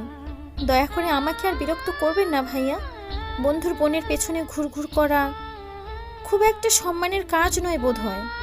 অন্তত আপনার বন্ধু যখন জানতে পারবে তখন মনে হয় না আপনার কাছে খুশি হবে। আসি, সরি, বাই। তন্ময়কে কিছু বলার সুযোগ না দিয়ে স্নিগ্ধা বেরিয়ে গেল রুমটা থেকে। তন্ময় শুধু অপলকে স্নিগ্ধাকে যেতে দেখল। মেয়েটাকে আটকানোর সুযোগ পর্যন্ত পেল না। এত বছরের অভিমানের পাহাড় কি করে ভাঙবে সেটাই ভাবছে তন্ময়। অন্য কেউ হলে হয়তো প্রহরের বা অন্য কোনো ফ্রেন্ডের হেল্প নিত তন্ময়, কিন্তু নিজের বেস্ট ফ্রেন্ডের বোনের রাগ ভাঙাতে কার হেল্প চাইবে বেচারা? আর হেল্প চাইলেও কি হেল্প চাইবে? অন্যদিকে রিসেপশনে তিথির বাড়ির লোকজনও চলে এসেছে। বিয়ের আগে তেমন কারোর সাথেই পরিচয় হয়নি প্রহরের। ঠিক পরিচয় হয়নি বলে ভুল হবে, পরিচিত হওয়ার আদৌ কোনো ইচ্ছেই প্রহরের ছিল না। যে চেপেছিল বিয়ে করার, কোনো কিছু না ভেবেই বিয়ে করে তিথিকে নিয়ে আসে প্রহর। কিন্তু এখন কেন জানি সম্পর্কটাকে একটা হলো সুযোগ দিতে চাইছে প্রহর। কী সুযোগ দিতে চায় সেটা প্রহর নিজেও জানে না, শুধু জানে মেয়েটাকে কষ্ট দিতে ইচ্ছে করছে না প্রহরের। অন্তত প্রাপ্তির রাগটা তিথির উপরে ছাড়তে চাইছে না প্রহর। রিসেপশনে টুকটাক ফর্মালিটি শেষ করে তিথিকে নিয়ে শ্বশুর বাড়িতে গেছে প্রহর। প্রহর যে যাবে সেটা কেউ কল্পনাও করতে পারেনি, এমনকি হয়তো তিথিও আশা করেনি প্রহর আসবে। অবশ্য শ্বশুর বাড়িতে এসে প্রহর বেশ এনজয় করেছে বলা যায়। আত্মীয় স্বজনদের সাথে পরিচয়, খাওয়া দাওয়া, হাসি তামাশা, এত কিছুর মাঝেও তিথির দিকেও নজর পড়েছে প্রহরের। সকাল থেকেই মেয়েরা কি এত ভাবছে সেটাই বুঝতে পারছে না প্রহর। সবার সাথে একটা জোর করে হাসি মুখে কথা বললেও কেমন একটা চাপা যন্ত্রণা দেখা যাচ্ছে মেয়েটার চোখে মুখে। মেয়েটাকে আলাদা করে যে কি হয়েছে জিজ্ঞেস করবে সেই সময়টুকুও পাচ্ছে না প্রহর। একবার এক একজন এসে ভিড় করছে প্রহরকে ঘিরে। এর মধ্যে তিথি কেউ একা পাচ্ছে না। মেয়েটার মুখটা কালো করে রেখেছে, দেখতে একদম ভালো লাগছে না প্রহরের। কেন এমন হচ্ছে কে জানে। রাতেও খাওয়া দাওয়ার পর বেশ অনেকক্ষণ আড্ডা চলল।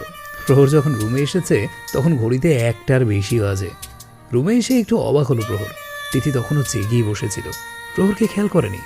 তাই প্রহরের দরজা বন্ধ করে শব্দে চমকে উঠে মুখ তুলে তাকালো তিথি। প্রহর এসে বিছানায় গা এলিয়ে দিল বিছানায়। সারাদিন পর এতক্ষণে একটু শোয়ার সময় পেয়েছে ছেলেটা। তিথি কিছু না বলে চুপচাপ বসে রইল খাটের সাথে হেলান দিয়ে। প্রহর কিছুক্ষণ চুপ করে শুয়ে থেকে ব্রু কুঁচকে তিথির দিকে তাকিয়ে রইল। মেয়েটা আবার ভাবনার জগতে হারিয়ে বুঝতে পারছে প্রহর। তিথির এমন চুপ করে থাকা বড্ড বেশি জ্বালাতন করছে প্রহরকে। শেষমেশ আর থাকতে না পেরে তিথির শাড়ির আঁচল চেপে টেনে তিথিকে নিজের দিকে টেনে নিল প্রহর। প্রহরের এমন কাছে মেয়েটা চমকে গেছে সেটা বলাই বাহুল্য। প্রহর তিথির গালে আলতো করে হাত ছুঁয়ে দিয়ে তিথির মুখের দিকে তাকালো। কি হয়েছে বলো তো তোমার? সকাল থেকে দেখছি একটু পর পর ভাবনার জগতে ডুব দিচ্ছ। কি এত ভেবে কুল কিনারা করতে পারছো না? আমাকে বলো তো শুনি, আমি কোনো হেল্প করতে পারি কিনা দেখি। সব ভাবনা শেয়ার করা যায় না, কিছু কথা নিজের মধ্যেই রাখতে হয়, কারণ না জানাই ভালো। কি এত ভাবনা তোমার? কি করে আমার থেকে মুক্তি পাবে? বাড়িতে কেউ কি মানছে না? সবাই তো বেশ আড্ডা দিল আমার সাথে, রাজি হচ্ছে না তোমার বাড়িতে ফিরে আসার। নাকি বলোইনি এখনো পর্যন্ত কাউকে এই ব্যাপারে? যে মানুষটা নিজেই আপনার বাড়ির কোণে থাকার সামান্য একটু আশ্রয় চাইলেও তাকেই জিজ্ঞেস করছেন এই কথা। আপনার কি ধারণা আমি এই বাড়িটাই থাকতে চাই? এতদিন যখন থাকতে পারিনি তখন কারো ঘাড়ের থেকে বোঝাটা থেকে তাদেরকে মুক্তি করে দিয়ে এখন থাকতে চাইবো? ঘাড়ের বোঝা মানে? আর থাকতে পারোনি মানেটা কি? সব কথার মানে হয় না জনাব। আমি তোমার কথা রাগামাতা কিচ্ছু বুঝতে পারি না বাবা। আচ্ছা তিথি, এই রুমটা তোমার না, তাই না? বিয়ের পর তোমার আমার জন্য রুমটাকে সাজানো হয়েছে, রাইট? কি করে বুঝলেন? তুমি এক রাতের জন্য ওই বাড়িতে গেছো, তবু রুমটায় তোমার একটা ছোঁয়া টের পেলাম আজ। অথচ এই রুমটায় তোমার উপস্থিতিটুকু নেই। কেন বলো তো? তোমার রুমটা দেখার ইচ্ছে হচ্ছে আমার কেন জানি। বলেছিলাম না এসব আভিজাত্য আমার জন্য না। এখানে কোথাও আমার ছায়াটুকুও পাবেন না। আমার বসবাস অনেক দূরে, অন্ধকারে।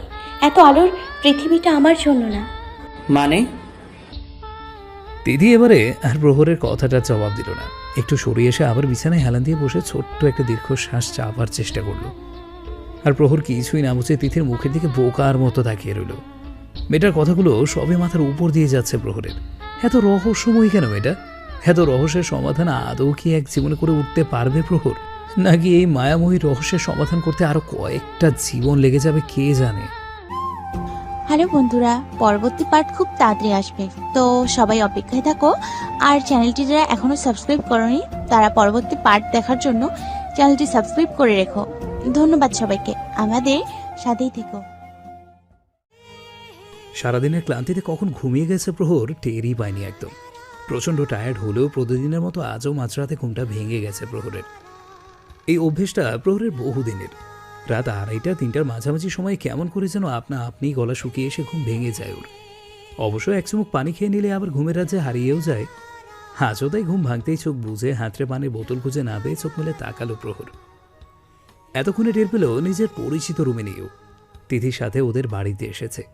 তিথিদের বাড়িতে এসেছে কথাটা মনে পড়তেই পাশে যে তিথি নেই সেইটাও খেয়াল হলো প্রহরের। মেয়েটা এই মাঝরাতে কোথায় গেছে ভেবে একটু ঘাবড়ে গেলেও নিজেকে সামলে নিল প্রহর। হয়তো ওয়াশরুমে গেছে। কথাটা ভেবে বিছানা থেকে নামতে রুমের আবছা রঙিন আলোয় তিথিকে দেখতে পেল প্রহর। মেয়েটা সোফায় গুটিসুটি হয়ে শুয়ে আছে। আবছা আলো আধারিতে মেয়েটার মুখটা একদম মায়াভরা বাচ্চাদের মতো লাগছে। প্রহর এগিয়ে এসে তিথির সামনে এসে দাঁড়িয়ে নাম ধরে ডাকলো একবার। তিথির কোনো সারা শব্দ নেই দেখে প্রহর তিথির দিকে তাকিয়ে ভালো করে দেখার চেষ্টা করলো। সোফাটা কিছুটা ছোট বলে জুৎসই করে শোয়া হয়নি তিথির। আর এইভাবে হাত পা গুটিয়ে প্রায় পেটের কাছে সিঁথি নিয়ে সোফায় শোয়ার কী ছিল সেইটাই বুঝতে পারছে না প্রহর। মেয়েটাকে যে এখন ধমক দিয়ে কথাটা জিজ্ঞেস করবে সেই সুযোগটাও নেই। প্রহর আর কিচ্ছু চিন্তা না করে তিথিকে পাঁচা কোলা করে তুলে নিয়ে বিছানায় শুয়ে দিল। বেডসাইডে টেবিলের উপরে পানির বোতল থেকে দুটো পানি গলায় ঢেলেই তিথির পাশে শুয়েই ঘুমের দেশে পাড়ি জমালো। সকালে তিথির ঘুম ভাঙল কারো গরম নিঃশ্বাস ঘাড়ের কাছে এসে পড়ে। তিথি থতমত খেয়ে চোখ মেলে তাকাতেই টের পেল প্রহরকে জড়িয়ে ধরে ঘাড়ে মুখ গুজে ঘুমে বিভোর। প্রহরের উষ্ণ শ্বাস প্রশ্বাসের স্পর্শগুলো তিথিকে কাঁপিয়ে দিয়ে যাচ্ছে প্রত্যেকবার। তিথি ঢোক গিলে ভাবার চেষ্টা করলো বিছানায় প্রহরের এই উষ্ণ বাঁধনের মধ্যে ও এসেছে কি করে। যতটুকু মনে পড়ছে প্রহর ঘুমিয়ে গেছে টের পেয়ে ধীর পায়ে সোফায় এসেই শুয়েছিল। তাহলে কি আবার ঘুমের ঘরে ও নিজেই সোফা থেকে বিছানায় এসেছে? ঘুম ভাঙলে প্রহর যদি দেখে এভাবে তিথি ওর সাথে লেপ্টে শুয়ে আছে তাহলে কি তুলকালাম কাণ্ড ঘটবে সেটা ভেবেই ভয়েই আরেকবার ঢোক গিল মেয়েটা। প্রহরের ঘুমন্ত মুখটা দিকে এক নজর তাকিয়ে সন্তর্পণে নিজেকে ছাড়িয়ে নেওয়ার চেষ্টা করলো তিথি। প্রহর একটু নড়ে উঠতেই ভয়ে চোখ বুজে নিল তিথি। কিছুক্ষণ পর প্রহরের নড়াচড়া টেন্না পেয়ে ধীরে ধীরে প্রহরের হাতের বাঁধন থেকে নিজেকে ছাড়িয়ে নিয়ে একটু দূরে বিছানায় গাইলে দিয়ে হাফ ছাড়ল তিথি। এই সামান্য কাজটা করতে গিয়ে বিচারি ঘেমে একেবারে গোসল করে ফেলেছে। কিন্তু ঝামেলা বাঁকালো ধীরে মাথা ঘুরিয়ে প্রহরের দিকে তাকাতেই যখন প্রহরের সাথে চোখাচোখি হয়ে গেল তখন তিথি ভয়ে আঁতকে উঠে আমতা আমতা করে কি বলবে ভাবতে লাগলো। সরি, আমি আসলে একদম টের পাইনি কখন আপনার পাশে এসে শুয়েছি। বিশ্বাস করুন আমি ইচ্ছে করে করিনি। আমি ভুল হয়ে গেছে। সরি। তিথির কাঁচুমাচু মুখটা দেখে আর কথাগুলো শুনে প্রহর হেসে ফেললো এবারে। তিথির হাত ধরে আবার বুকের কাছে টেনে নিয়ে জড়িয়ে ধরল প্রহর। প্রহরের এমন কাছে বেচারি তিথি রীতিমতো শকড হয়ে গেল। ভুল যখন করেছো শাস্তি তো তাহলে পেতেই হবে ম্যাডাম। প্রহর চৌধুরী তো ক্ষমা করে দেওয়ার মতো মানুষ না। আমি সত্যি সরি, আর কখনো এমন ভুল করব না, প্রমিস। যেই প্রমিস রাখতে পারবে না তেমন প্রমিস করার কি কোনো দরকার আছে মিসেস চৌধুরী? রাখতে পারবো না মানে? আমি সত্যি বলছি, আর কখনো এভাবে এভাবে না, মানে এভাবে কিছু না, আর এমন ভুল হবে না। তিথির ভীত হরিণীর মতো মুখটা দেখতে দারুণ লাগছে প্রহরের। তাই আসল রহস্য ফাঁস করার ইচ্ছে হলো না প্রহরের। উল্টো মেয়েটাকে আর একটু ভয় পাইয়ে দিতে ইচ্ছে হলো প্রহরের। তাই চোখে মুখে একটু গম্ভীর ভাবে নিয়ে তিথির মুখের দিকে তাকালো। তিথি ভয় আরেকবার ঢোক গিলল। প্রহর কি করবে সেটা ভেবে ভয় তিথির গলা শুকিয়ে আসছে বারবার। ভুল যখন করে ফেলেছো তাহলে শাস্তি তো পেতেই হবে। তাছাড়া শাস্তি না দিলে জীবনেও ভুল শোধরাতে পারবে না তুমি। আমি শিওর অ্যাবাউট দ্যাট। আমি সত্যি বলছি, বিশ্বাস করুন, আর কখনো। Shut up. একে তো অনুমতি ছাড়া নিজেকে কোলবালিশ বানিয়ে আমার বুকে ডুবেছিলে, তার উপর এখন মুখে মুখে তর্ক করছো। শাস্তি কি বাড়ানোর ইচ্ছে হচ্ছে খুব? না না, সরি, সব শাস্তি মেনে নিব, প্রমিস। যা শাস্তি দিব সব মেনে নিবে, ঠিক তো? প্রমিস। কি শাস্তি দেবেন? কি শাস্তি দেয়া চাই বলো তো? আমাকে বাড়ি থেকে তাড়িয়ে দেবেন না প্লিজ। এছাড়া যে শাস্তি দিন না কেন আমি মাথা পেতে নিব। ওকে।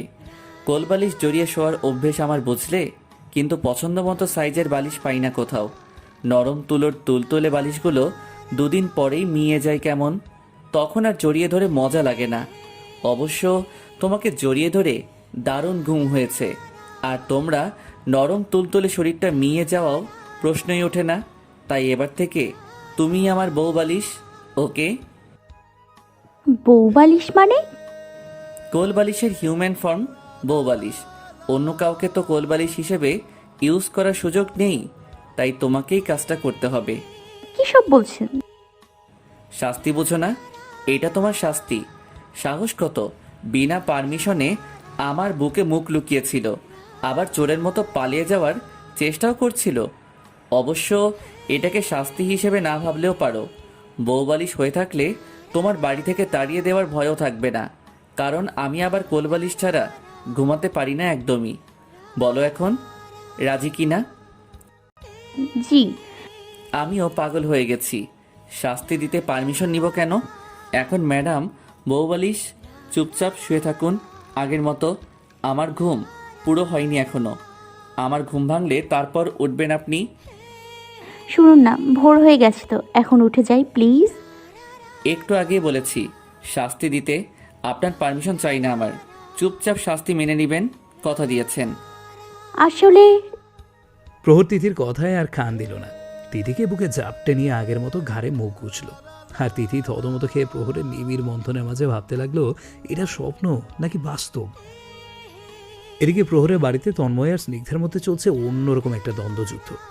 রিসেপশনের পুরোটা সময়ই তন্ময় স্নিগ্ধার আশেপাশেই ঘুরঘুর করেছে। সবার চোখে দিয়ে বেস্ট ফ্রেন্ডের বোনের পিছনে ঘুরঘুর করাটা যে কতটা কঠিন কাজ সেটা যে বেচারা করেছে একমাত্র সেই বুঝতে পারবে। তন্ময় তবুও স্নিগ্ধার রাগ ভাঙানোর চেষ্টা করছে নিজের সাধ্য মতো। অবশ্য স্নিগ্ধার মতিগতি দেখে মনে একটুও সাহস পাচ্ছে না বেচারা। এমন ঘোর আলো পরিস্থিতিতে কে যে বেচারাকে একটু সাহায্য করবে কে জানে। পরদিন দুপুরে খাওয়া দাওয়া করে তিথিকে নিয়েই বাড়িতে ফিরেছে প্রহর। ওদের দুজনকে ফিরতে দেখে স্নিগ্ধা ছুটে এসে তিথিকে জড়িয়ে ধরে ফেলল। হঠাৎ করে স্নিগ্ধার এমন আচরণের আগামাথা কিচ্ছু বুঝলো না তিথি। প্রহর স্নিগ্ধার মাথায় ছোট্ট করে একটা গাঁটটা দিয়ে হাসতে হাসতেই ড্রয়িং রুমে গিয়ে বসলো। তন্ময়কে দেখে তার সাথেই আড্ডায় বসলো প্রহর। হ্যাঁ, সারাদিন স্নিগ্ধা আর শাশুড়ির সাথে টুকটাক গল্প করে আর রান্না করে ঘুরঘুর করেই কেটে গেছে তিথির। কেন জানি প্রহরের সামনে আসতে ভয় ভয় করছে তিথি। লোকটার মনমর্জি কিছুই বুঝে উঠতে পারছে না মেয়েটা। লোকটা একবার ওকে রুমে সহ্য করতে পারছে না, আরেকবার ভালোবেসে অদৃশ্য কোনো মায়ায় আঁকলে রাখতে চাইছে। লোকটার কোন রূপটাকে বিশ্বাস করবে সেইটাই মাথায় ঢুকছে না দিদি।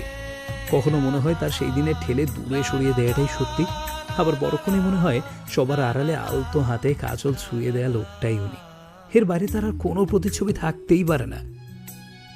ডিনার করে এসে বিছানায় বসে একা একা কথাগুলো ভাবছিল তিথি। তিথির ভাবনায় ছেদ পড়লো চোখের সামনে কেউ তুড়ি বাজানো। চমকে উঠে মুখ তুলে তাকাতেই প্রহরকে দেখে পড়ে মরে করে বিছানায় উঠে বসলো তিথি। প্রহর সেটা দেখে হেসে ফেলল। তিথির পাশে বিছানায় গা এলিয়ে দিয়ে তিথির মুখের দিকে তাকালো। তোমার কি হয়েছে বলো তো? আমাকে দেখে এমন ভয়ে আটকে উঠছো যেন আমি বাঘ না জানি ভাল্লুক। এমন করছো কেন? আমি কি তোমার সাথে কোনো মিসবিহেভ করে ফেলেছি? না না, তা নয়। তাহলে কি?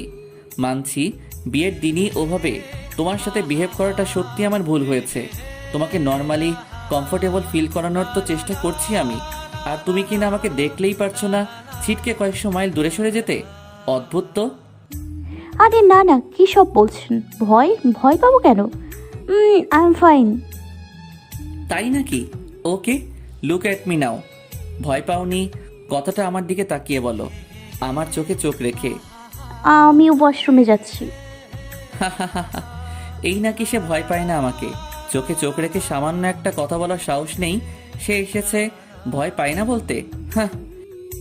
প্রহর আর কিছু বলার আগেই তিথি ছুটে গিয়ে ওয়াশরুমে ঢুকে পড়ল। ওয়াশরুমের বেসিনের সামনের আয়নায় নিচের প্রতিচ্ছবিটার দিকে নজর পড়তেই নিচের ফ্যাকাশে মুখটা দেখে ঢোক গিলল তিথি। কোনো মতে চোখে মুখে পানির ছিটে দিয়ে র্যাক থেকে টাওয়াল টেনে নিয়ে মুখটা মুছল। 10-15 মিনিট ওয়াশরুমের বদ্ধ জায়গাটার মধ্যে পায়চারি করে ধীরে ধীরে ওয়াশরুম থেকে বেরিয়ে এলো তিথি। ভয়ে ভয়ে বিছানার দিকে তাকাতেই দেখলো প্রহর ঘুমিয়ে গেছে। প্রহরের ঘুমন্ত শান্ত মুখটা দেখে একটা স্বস্তির নিঃশ্বাস ফেলল তিথি। এরপর একদম বেড়ালের মতো পা টিপে টিপে নিঃশব্দে বারান্দায় এসে দাঁড়ালো।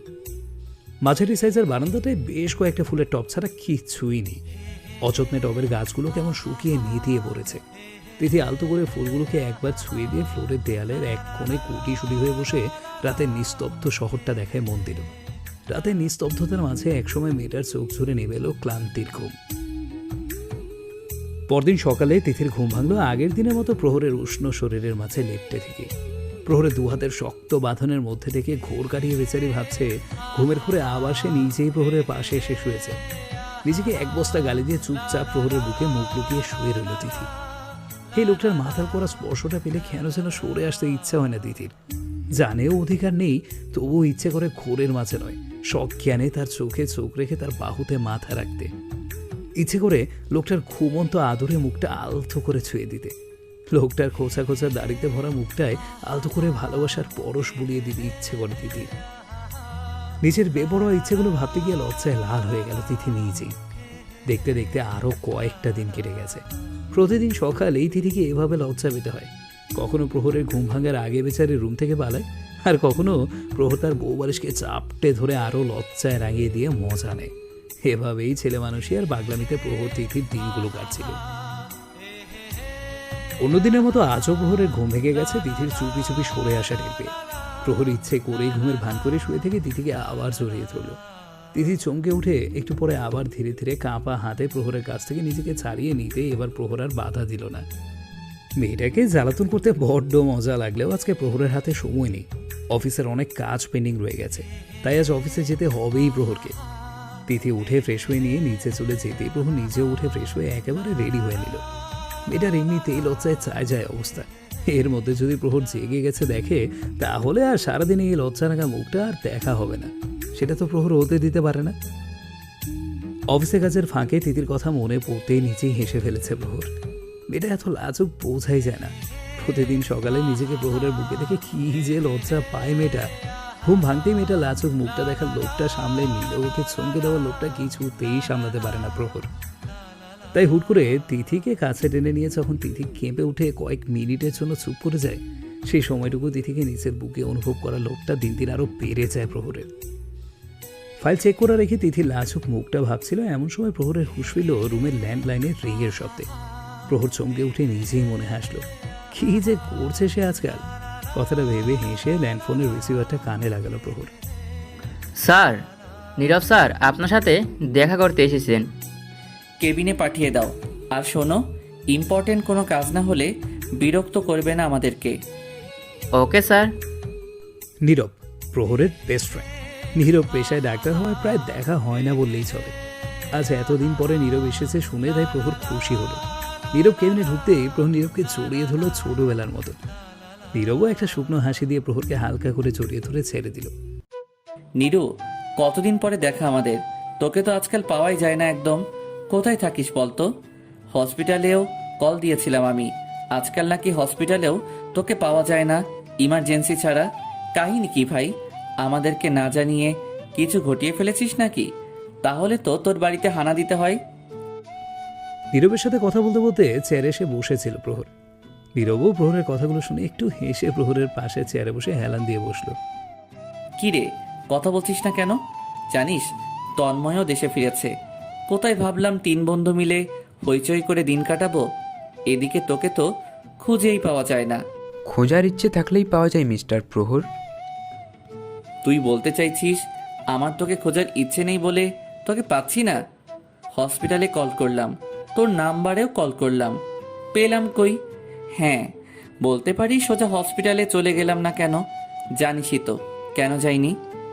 হ্যাঁ জানি তো, বউ নিয়ে তো দিব্যি আছিস। আর কারো খোঁজ নেওয়ার সময় থাকবে এটা অবশ্য আমার আশা করা উচিত হয়নি।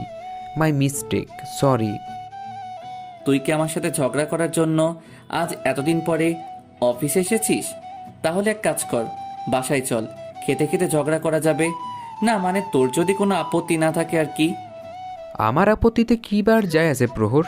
আমার কথা বাদ দে, তোর খবর বল। বউ নিয়ে বেশ ভালোই আছিস নিশ্চয়ই? থাকার কথা নয় কি? আরে তুই ভালো থাকবি না তো কে থাকবে বল? কেউ তোর সুখের জন্য নিজের জায়গাটা ছেড়ে দিয়ে নতুন একজনকে এনে দিল। তোরই তো সময় সুখে থাকার। বলছি তার জায়গাটা তো ঠিকই অন্যজনকে দিয়ে দিলি এক কথাতেই। এটাকেই ভালোবাসা বলে, তাই না? ভাগ্যিস এ জীবনে কাউকে ভালোবাসিনি, নইলে হয়তো এতটা স্বার্থপর হতে হতো আমাকেও। নীরব, আমি স্বার্থপর? আমি প্রাপ্তিকে ছেড়ে গেছি? হসপিটাল থেকে একটা চিঠিতে অন্য কাউকে বিয়ে করতে বলে আমি পালিয়ে এসেছি? আমাকে যে স্বার্থপর বলছিস, ওকে কি ধোকা দিয়েছিলাম আমি? চেয়েছিলাম তো মৃত্যুর আগ পর্যন্ত মেয়েটাকে বুকে আগলে নিয়ে বাঁচতে। সুযোগটা কি দিয়েছিল ও আমাকে? সুযোগ সব সময় দেওয়া লাগে না প্রহর, নিজের অধিকার খাটাতে জানতে হয়। সেটাই, প্রাপ্তি তো সেই অধিকার খাটিয়ে গেছে। আমি কি ওকে আটকেছি? কথাটা ঠিক বলেছিস প্রহর। প্রাপ্তি নিজের অধিকার খাটিয়েই চলে গেছে। সর্বোচ্চ 3 মাস তো সময় বাঁধা ছিল ওর হাতে, তাই না প্রহর? একজনকে ঠিক করে দিয়ে গেল যাতে তুই বিয়ে করে সুখে থাকিস। দেখ, তুই কিন্তু বউ নিয়ে সুখেও আছিস। জাস্ট যে মানুষটা তার জন্য এত বড় স্যাক্রিফাইস করলো তাকেই তুই ভুলে গেলি। ভুলে গেছি প্রাপ্তিকে আমি। ভুলিসনি, হয়তো ভুলিসনি। যে তোর মনেই নেই তোকে ভোলার প্রশ্নও আসে না, তাই না প্রহর? নীরব, কি বলছিস তুই এসব? আমি প্রাপ্তিকে আজও কতটা ভালোবাসি। তোর ভালোবাসাটা তোর জেদের কাছে হেরে গেছে প্রহর। একটা কথা বলতো প্রহর, ডক্টরের সেট করা 3 মাস তো হয়ে গেছে, রাইট? এর মধ্যে একবারও তুই প্রাপ্তির খোঁজ নিয়েছিস? ও হসপিটাল থেকে বাড়িতে ফিরেনি নীরব। তাহলে কোথায় গেছে? মরে গেছে? ডেড বডি দেখেছিস তুই ওর? না নিশ্চয়ই। তবু দেখ, কি সুন্দর বউকে নিয়ে সুখে শান্তিতে সংসার করছিস। হ্যাটস অফ ইউ ইয়ার। নীরব, আসলে কি বলতো প্রহর, তুই আসলে কোনোদিন প্রাপ্তিকে ভালোই বাসিসনি। যদি ভালোবাসতি তাহলে প্রাপ্তির ছেলে মানুষটাকে বোঝার চেষ্টা করতি, জেদ করে নতুন কাউকে নিজের জীবনে নিয়ে আসতি না। একবার ভাবতো প্রহর, এখন যদি প্রাপ্তি তোর জীবনে ফিরে আসতে চাই, তুই ওকে গ্রহণ করতে পারবি? পারবি না। ফেরার ইচ্ছে থাকলে ছেড়ে যায় না কেউ নীরব। ভুল সবাই করে প্রহর, ভালোবাসলে ভুলটাকে শুধরে নিতে হয়, জেদ ধরে তাকে দূরে সরিয়ে দিতে হয় না। অবশ্য এসব তোকে বলে তো লাভ নেই কোনো। বললাম না, খোঁজার ইচ্ছে থাকলে খুঁজে পেতে কষ্ট হলেও খুঁজে ঠিকই পাওয়া যায়, একেবারে হারিয়ে যায় না কেউ। তোর আসলে সেই ইচ্ছাটা ছিল না বলেই তুই প্রাপ্তিকে সহজে ভুলে গেছিস। ভালোবাসাটা এতটাও সহজ না প্রহর। সবাইকে দিয়ে ব্যবসাটা হলেও ভালোবাসাটা হয় না। আসি আজকে। কথাগুলো বলে নীরব আর অপেক্ষা না করেই বেরিয়ে গেছে কেবিন ছেড়ে। আর পেছনে প্রহর থমকে নীরবের যাওয়ার দিকেই তাকিয়ে আছে। কিছুই বুঝতে পারছে না প্রহর। জেদের বসে তিথি নিজের জীবনে জড়িয়ে ভুল করেছে নাকি, ঠিক সেটাই আজ প্রশ্ন হয়ে সামনে পথ আটকে দাঁড়িয়েছে প্রহরের। এই প্রশ্নের উত্তরটা আজ নেই প্রহরের কাছে। কখনো এই উত্তরটা পাবে কিনা কে জানে। ডিনারের পর তিথির সাথে রুমে বসে গল্প করছিল স্নিগ্ধা। মাঝখানে কয়েকটা দিন তন্ময়ের কোনো খবর ছিল না। আজ হঠাৎ করে ভদ্রলোক আবার কোথা থেকে যেন এসে হাজির হয়েছেন। ডিনার করে আপাতত প্রহরদের বাড়িতেই ঘাঁটি বেঁধে বসেছেন। স্নিগ্ধার এত রাগ হলো যে কি বলবে। এদিকে প্রহরও বাড়িতে ফিরেনি এখনো। তাই মন মেজাজ ভালো করার জন্য তিথি রুমেই হানা দিয়েছে মেয়েটা। ভাই আর ভাবির মধ্যে সম্পর্কটা ভালো হলেও যে কোথাও একটা দূরত্ব এখনও রয়ে গেছে সেটা স্নিগ্ধাও বোঝে। তাই হুটহাট তিথিকে এটা ওটা বলে ব্যাপারটা একটু বোঝার চেষ্টা করে। তাতে লাভের লাভ তো কিছুই হয় না, উল্টো তিথি লজ্জায় লাল হয়ে যায় প্রতিবারই। আর এর মধ্যে প্রহর এসে পড়লে তো হয়েই গেল। লাভের গুড় পিঁপড়েতে খেয়ে যাওয়া যাকে বলে আর কি। অবশ্য আর স্নিগ্ধাপন করেই এসেছে। যত যাই হোক, আজ এদের দুজনের একটা ব্যবস্থা করেই ছাড়বে স্নিগ্ধা। তিথির মুখের দিকে তাকিয়ে কথাগুলো ভাবতে ভাবতে তিথির পরনের হালকা গোলাপি রঙের শাড়িটা থেকে নজর পড়তে স্নিগ্ধা তিথির শাড়ির আঁচলটা ছুঁয়ে তিথির দিকে ভ্রু কুঁচকে তাকালো। স্নিগ্ধার এমন চাহনি দেখে তিথি ছোট করে ঢোক গেল। এই মেয়েটার মনে কি চলছে বোঝা মুশকিল, আবার কি জানতে চেয়ে পিছে লাগবে সেটা ভেবেই হাত পা ঘামতে শুরু করেছে তিথির। আচ্ছা ভাবি, বিয়ের পর তো সাধারণত নতুন বউয়েরা টকটকা লাল শাড়ি পরে ঘুরে বেড়ায়। তুমি এমন ফ্যাকাসে কালারের শাড়ি পরছো কেন? সেই বিয়ের দিন যে একটা লাল টকটকে বেনারসি শাড়ি পরলে, এরপর দিন থেকেই তো কেমন মরা মরা কালারের শাড়ি পরছো, কাহিনী কি? না মানে স্নিগ্ধা, হালকা কালার আমার ভীষণ পছন্দের। ও আচ্ছা, তাই নাকি? বিয়ের আগে তুমি কখনো এই রঙের ড্রেস বা শাড়ি পরেছো? সত্যি করে বলো তো। না মানে পরনি, জানি তো তোমার ফেভারিট কালার রেড, জানি সেটাও, তাহলে মিথ্যা বললে কেন? আসলে বিয়ের আগে সবসময় এক রঙের জামা কাপড় পরতে পরতে ক্লান্ত হয়ে গেছি, আর ভালো লাগছে না রংটা। তাই বলে নতুন বউ এমন বুড়িদের শাড়ি পরে ঘুরবা? না না, এ তো হতে পারেই না, একদমই না। বুড়িদের মানে গোলাপি বুঝি বয়স্কদের কালার? তা নয় তো কি, তুমি নতুন বউ পরবা টকটকে লাল শাড়ি, তবেই না ভাইয়া তোমার প্রেমে হাবুডুবু খাবে। স্নিগ্ধা, কি বলছো এসব? ঠিকই বলছি, ভাইয়া তো এখনো আসেনি, চলো তোমাকে সাজিয়ে দিই। ভাইয়া এসে দেখলে হাঁ করে তাকিয়ে থাকবে। এক নজরে যদি প্রেমে না পড়ে তবে আমার নাম স্নিগ্ধাই নয়, তুমি দেখো। না বাবু, এত রাতে কি দরকার, আর উনিও চলে আসবে এক্ষুনি। উফ ভাবি, আমি তোমার একমাত্র ননদ না, আমার কথা শুনতে হবে বুঝলা, নইলে কিন্তু এমন বকা খাওয়াবো ভাইয়াকে বলে, দেখবে তো। তাই বকা খেতে না চাইলে আমাকে আমার কাজটা করতে দাও। কিন্তু স্নিগ্ধা। উফ রে, কি পানসা বর্ব তোমরা, বলো তো। বর একটা এত রাত হলো এখনো বাড়ি ফিরলো না, আর বউ সে কোথায় একটু বরের জন্য সেজেগুজে অপেক্ষা করবে তা না, কি সব সাদা সাদা শাড়ি পরে বসে আছো। বেচারা আমার ভাই কেন একটুও রোমান্টিক না এখন বুঝতে পারছি। এমন আন্টি মার্কা ভাব নিয়ে বসে থাকলে আর কি রোমান্স আসে মনে। এই আল্লাহ, স্নিগ্ধা কি বলছে এসব? তোমার অবস্থা দেখে আমি নিজেই পাগল পাগল হয়ে যাচ্ছি। আমার ভাইয়ের আর কি দোষ দিব বলো। এখন প্রথম কাজ হলো এই শাড়িটা বদলাও, একটা টকটকে লাল শাড়ি পরবে, চলো। ভাইয়া দেখবে এক নজরে। থাক, কাল সকালেই তুমি বাকিটা আমাকে বলো। এখন চলো চলো। শাড়ি কোনটা পরবে দেখাবো আমি। আরে স্নিগ্ধা, কোনো কথা না ভাবি, চলো। স্নিগ্ধার রীতিমতো তিথিকে পাত্তা না দিয়ে ওয়ার্ড্রোবের ড্রয়ার খুলে তিথির জন্য শাড়ি পছন্দ করায় মন দিল। এক একটা শাড়ি দেখছে আর বিরক্ত হয়ে উল্টে পাল্টে অন্য পাশে সরিয়ে রেখে আরেকটা খুঁজছে স্নিগ্ধা। একটা শাড়িও যেন মেয়েটার পছন্দ মতো হচ্ছে না। মোটামুটি সব কটা শাড়ি দেখা শেষ হলে স্নিগ্ধা রাখি লুক নিয়ে তিথির দিকে তাকালো। এসব কি ভাবি, একটাও সুন্দর শাড়ি নেই তোমাকে পরানোর মতো। হ্যাঁ, ভাল লাগে না। এত শাড়ির মধ্যেও শাড়ি পছন্দ হচ্ছে না তোমার? তোমার বরের কি হাল হবে ভাবছি আমি। শাড়ি কিনেই তো বেচারাকে ফকির বানিয়ে দেবে তুমি বোন। সেই ভদ্রলোক যদি তোমার মতো এত বাহন করে তাহলে দুদিনেই ফকির বানিয়ে দিব নিশ্চিত। পছন্দের কয়টা শাড়ি কিনে দিতে না পারলে স্নিগ্ধাকে বিয়ে করার কথা ভাবতে হবে না গো। স্ত্রীটা কে গো ননদিনী? কেউ না গো ভাবি, স্লিপ অফ টাং।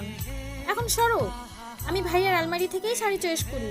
আমার ভাইয়ের শাড়ির চয়েস তোমার থেকে ভালো, অন্তত শাড়ি কেনার ব্যাপারে। ওনার আলমারিতে শাড়ি? তোমাদের দুজনের কাহিনী তো বুঝলাম না কিছু। ভাইয়া সেই কবে থেকে বইয়ের জন্য শাড়ি কিনে আলমারি ভর্তি করে ফেলেছে, আর তুমি কিনা এক সপ্তাহ ধরে ভাইয়ার সাথে একই রুমে থেকেও জানো না ভাইয়ার আলমারিতে কি আছে। এটা কেমন কথা বলে তো ভাবি। আসলে স্নিগ্ধা, আসলে নকলে বাদ দাও। আমি ভাইয়াকে জিজ্ঞেস করব তোমার জন্য শাড়ি কিনে তোমাকেই কেন দিল না। এখন আপাতত ভাইয়াকে চমকে দিই। ওয়েট। কিন্তু স্নিগ্ধা ওনাকে না বলে।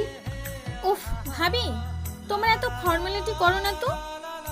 নিজের বরের আলমারি থেকে শাড়ি নিবে, তাতেও পারমিশন নিতে হবে? এক কাজ কর, তুমি কল করে পারমিশনটা নিয়ে নাও, আমি শাড়ি চুজ করি ততক্ষণ। আরে স্নিগ্ধা এবার তিথির কথায় কান্না দিয়ে আলমারি থেকে শাড়ি বের করে একটা টকটকে লাল চর্চের শাড়ি এনে তিথিকে ধরিয়ে দিল। তিথি হাঁ করে স্নিগ্ধার দেয়া পাতলা শাড়িটার দিকে তাকিয়ে রইল। এত পাতলা শাড়ি পরে প্রহরের সামনে যাবে কি করে সেটা ভেবে বেচারে হাত পা ঠান্ডা হয়ে যাচ্ছে। স্নিগ্ধা সেটা থেকে হেসে দিদিকে ঠেলে ওয়াশরুমের দিকে পাঠিয়ে দিল। আরে বাবা, লজ্জা পাওয়ার সময় পরে পাবে না, মানে যত লজ্জা পাওয়ার ভাইয়ার সামনে পেও। এখন তোমার উনি আসার আগেই চেঞ্জ করে নাও, পরে ভাইয়া এসে গেলে সময় না পেলে আমি বাবা কিছু জানি না, পরে আমাকে বকো না যেন। ছি স্নিগ্ধা, কি সব বলছো? উফ, আমার লজ্জাপতি ভাবিটা। এখন লজ্জা না পেয়ে তাড়াতাড়ি শাড়িটা চেঞ্জ করে এসো, তোমাকে একটু সাজিয়ে দিব। তাড়াতাড়ি তাড়াতাড়ি। স্নিগ্ধা, যাও যাও যাও, তাড়াতাড়ি যাও প্লিজ। রাতে প্রহর যখন ফিরেছে ঘড়িতে তখন প্রায় 1:30টার কাছাকাছি। সারাদিনের ক্লান্তি আর নীরবের কথাগুলো ননস্টপ রেকর্ডারের মতো বাজতে বাজতে মাথাটা প্রচণ্ড ভার হয়ে গেছে প্রহরের। রুমে এসে গা থেকে কোট খুলে সোফায় রাখতে খেয়াল হলো রুমটা খুঁটখুঁটে অন্ধকার। রুমের লাইট অন না করে ওয়াশরুম থেকে হাত মুখ ধুয়ে ফ্রেশ হয়ে বের হলো প্রহর। রুমে আসতেই তিথির কথা মনে পড়লো প্রহরের। মেয়েটা আছো বারান্দার ফ্লোরে গুটিসুটি হয়ে ঘুমিয়েছে কিনা কে জানে। কথাটা মাথায় আসতেই প্রহর লাইট অন করলো, আর লাইট অন করেই বিছানার দিকে চোখ পড়তেই থমকে গেল প্রহর। প্রহরের কেনা টুকটুকে লাল শাড়ি পরে বিছানার মাঝখানে জড়সড় হয়ে বসে আছে তিথি। প্রহর এগিয়ে আসছে টের পেতেই তিথির মনে হলো ওর বুকের ধুকফুকানি শব্দ প্রহরও শুনতে পাবে। প্রহর যত এগিয়ে আসছে তিথির যেন তত দম বন্ধ হয়ে আসছে। প্রহর এক পা দুপা করে এগিয়ে এসে তিথির বাম হাতটা চেপে ধরে টেনে বিছানা থেকে নামিয়ে প্রায় দরজার সামনে ছুড়ে ফেলল। তিথি থতমত খেয়ে প্রহরের দিকে তাকাতেই প্রহরের চোখ মুখের দিকে তাকিয়ে থেমে গেল। লোকটা এত রেগে গেছে কেন সেটাই তিথি বুঝতে পারছে না। প্রহর এবারে তিথির একটা হাত ধরে টেনে রুমের বাইরে বের করে দিল। কি করছেন? তোকে প্রথম দিনই বলেছিলাম আমার উপরে অধিকার ফলাতে আসবি না, আর না আমার সামনে এমন লাল শাড়িতে তো আসবি। তাহলে তোর সাহস হয় কি করে আমি নিষেধ করা সত্ত্বেও লাল শাড়ি পরে তুই আমার জন্য অপেক্ষা করছিস, তাও আবার আমার আলমারি থেকে? তোকে বলেছিলাম না বউ হওয়ার শখ নিয়ে আমার ধারে কাছেও ঘেসবি না একদম। বলেছিলাম না, এত কিছু মেনে থাকতে পারলে থাকবি, আর না থাকতে পারলে বাপের বাড়ির পথটা খোলা আছে, চলে যেতে তো আমি আটকাইনি তোকে। প্রহর, আমার একটা কথা শুনবেন একবার? খবরদার আমাকে টাচ করারও চেষ্টা করবি না।